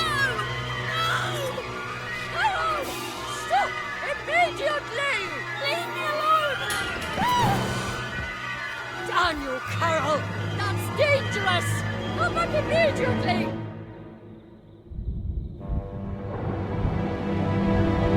Carole! No!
Poor girl.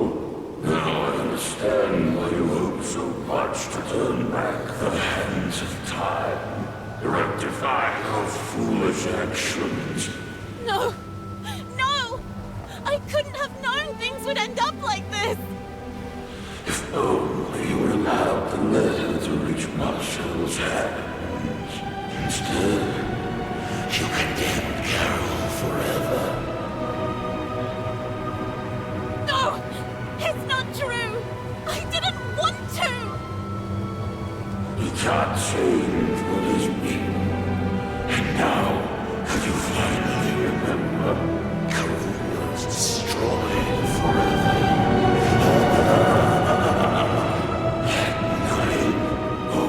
How you hoped you would bring things back. And that's where time stopped. And that reach for that imaginary kingdom of yours. My dear, it's all thanks to you. What more do you want? You, Carola, regardless of its status, the kingdom is still yours by right. Grant me Carole legitimately, and I will give you the gift you desire most of all. And what would that be? That all of this never happened. I can wipe it out forever, bringing things back. Isn't that what you wanted? And take you back to those forgotten happy days. I will grant you your mother for all eternity. And be quick. The clock is ticking furiously. My mother? You have my word.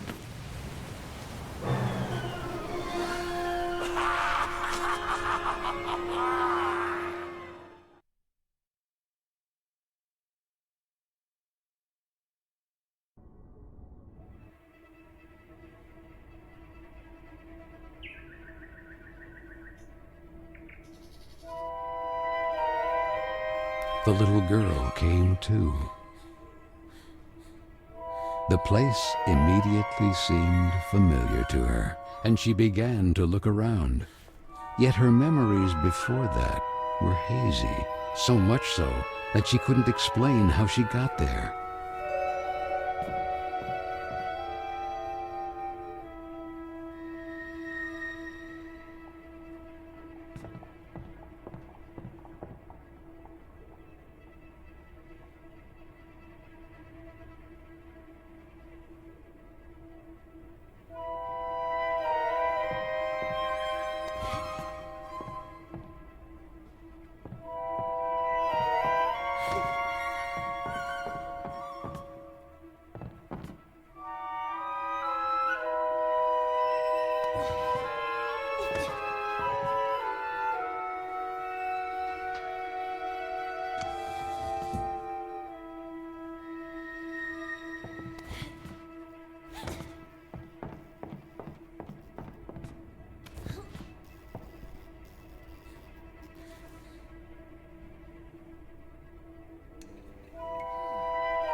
Mr. Baesie!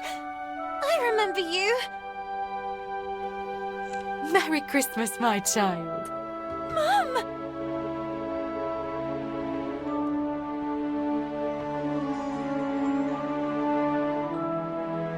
I knew you would remember him. You wouldn't leave him when you were little. Do you like his new outfit?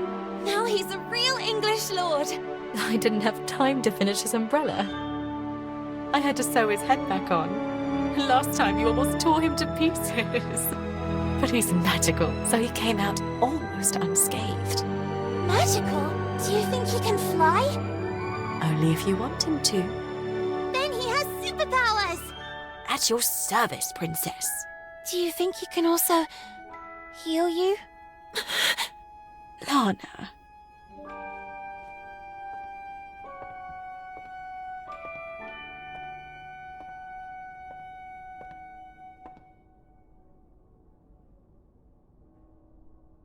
Whatever happens, never keep clinging to the past, trying in vain to change it. People move and places change, and that will be the day you'll really know who you are. And you will learn to accept that time passes, that things change, and know how to let go.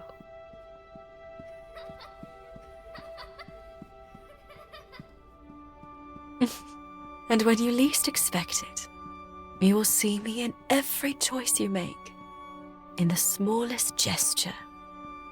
Even if the sails aren't hoisted, it doesn't mean the wind isn't already blowing.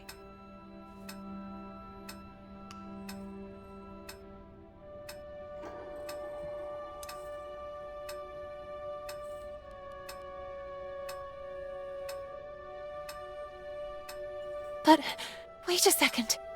Even if the sails aren't hoisted, it doesn't mean the wind isn't already blowing.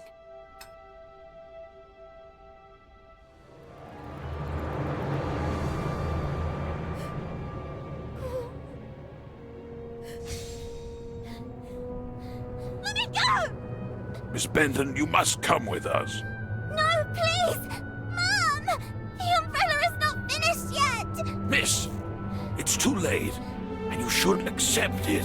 Your mother is no longer here. You have to let her go.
Sorry, that is fine.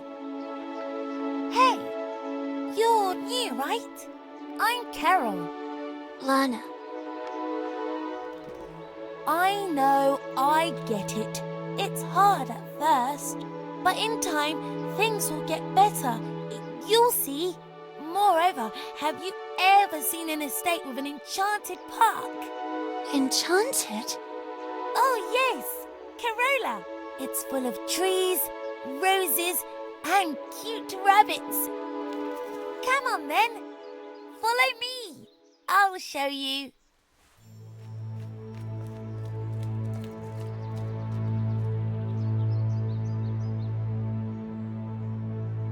Three, 2, 1, 0. Isn't it beautiful? Yes.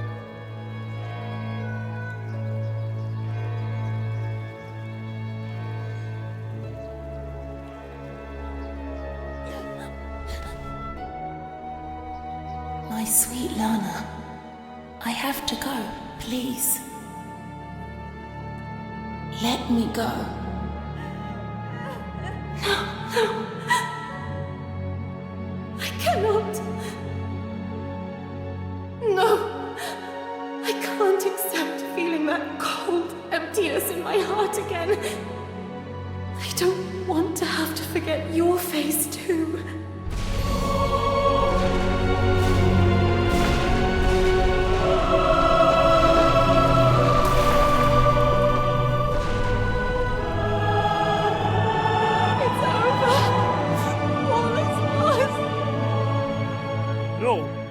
While you're around.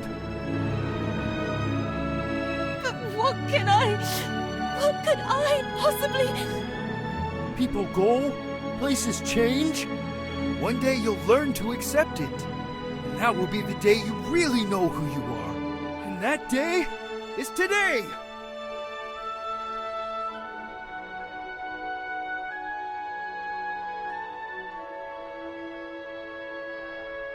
Maybe time never stopped completely.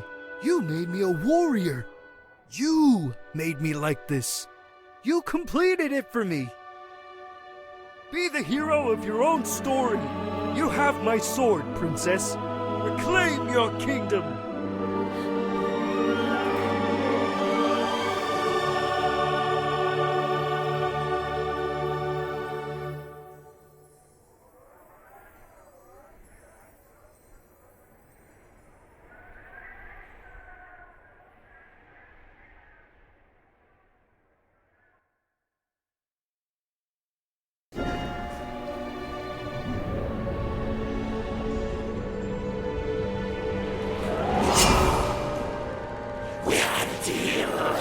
Well said. We had. I was wrong to allow you to corrupt the memories of a kingdom that I myself created, and in which I took refuge, as if in an eggshell, unable to accept my actions, or that time passes whether you want it to or not. But you missed a detail, Mr. Keen. That would be... Like Carola, you too are a figment of my imagination!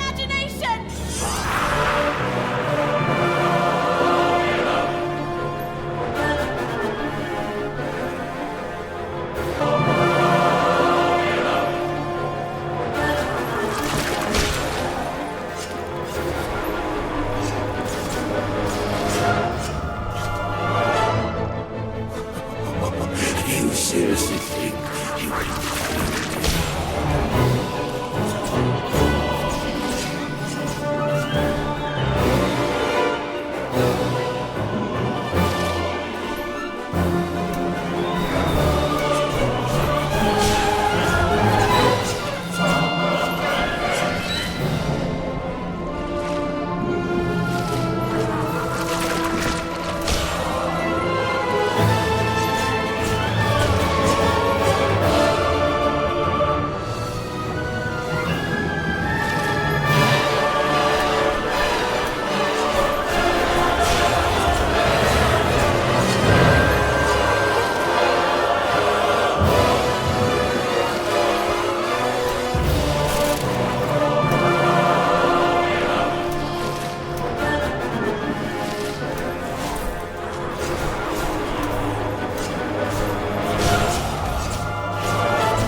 see what I'm really capable of.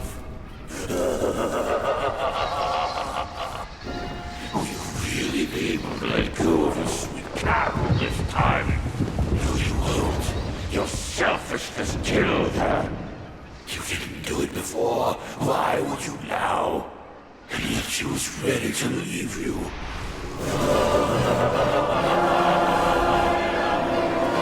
Let time stop then. May it stop forever.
Part of my past, and I will continue to keep her vividly in my memories for the rest of my life. But I will never be left behind again. No! I will go on! Okay, you win this time. Carola will be allowed to flourish again, but the breach will remain there, unchanged. Over time, I'll be back. It's just a matter of time. Sooner or later, you will crumble. And when you're sad and alone, I will infect everything you love and cherish. And I will be ready to welcome you. After all, you are nothing more than any ordinary man!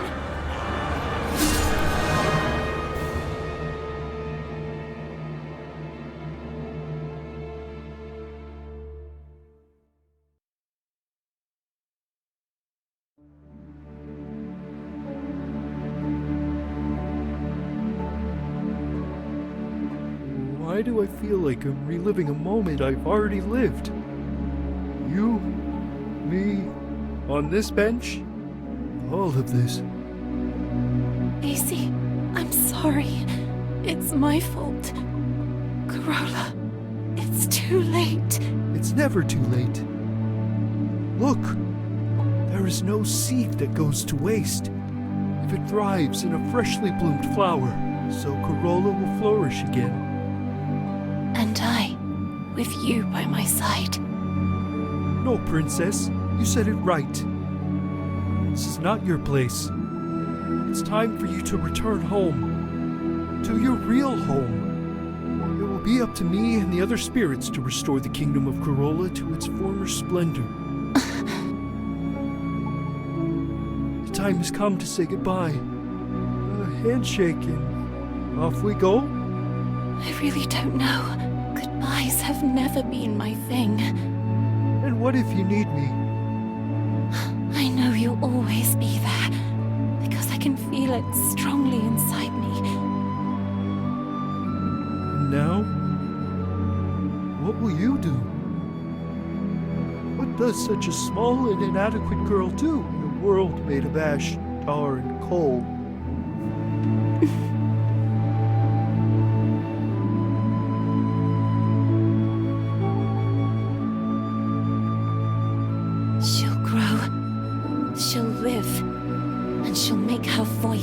heard loudly. I leave to you, my shining soldier, the task of rebuilding Corolla. Lord Baesie, Prince of Corolla. Me? A prince? Thanks, my friend. Thank you for everything.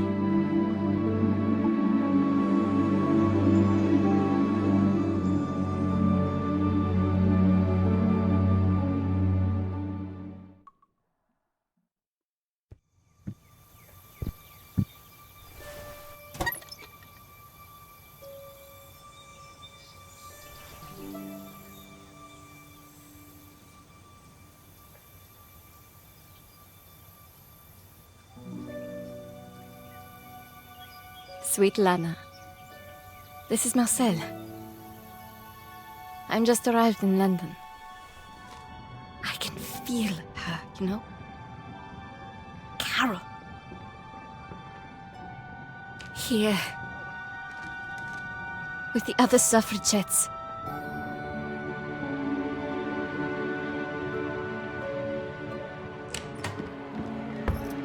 Ready?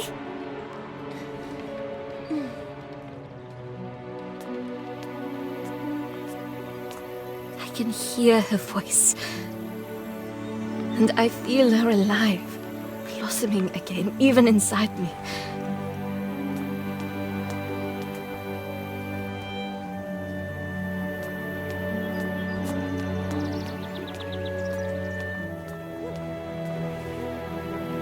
It really is true. There is no seed that goes to waste if it thrives in a freshly bloomed flower.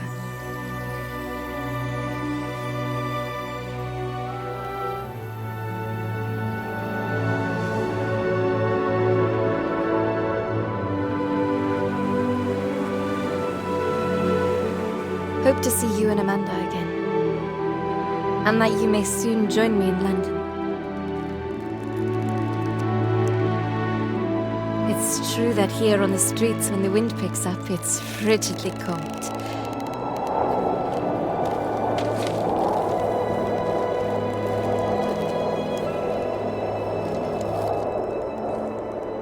And yet I say again and swear it now, that there's something all glorious and gracious in the wind.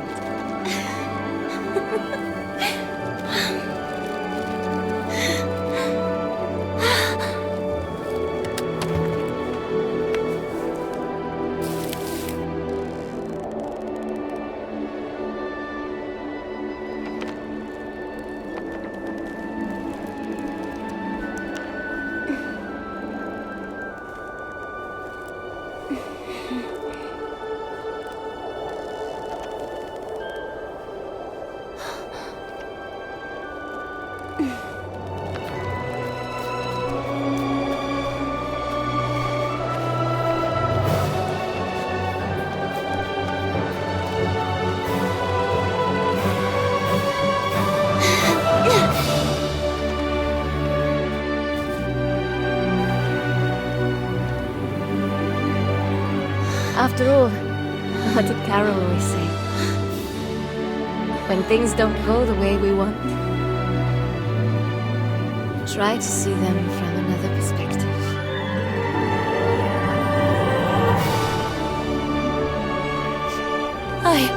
Sweet Carole.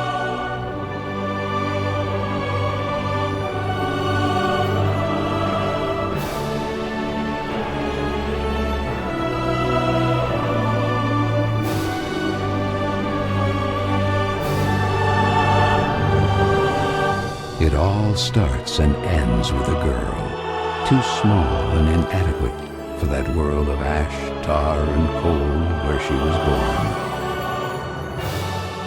After all, in a world furiously ticking away like a crazed clock,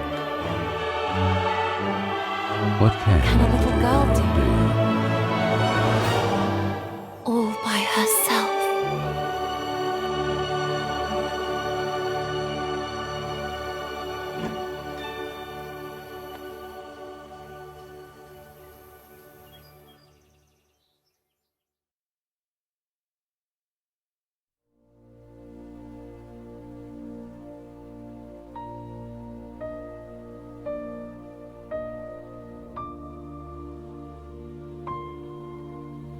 A voice is gently lingering. It's carried by the wind, a soft and comforting memory. I will make a loving promise that I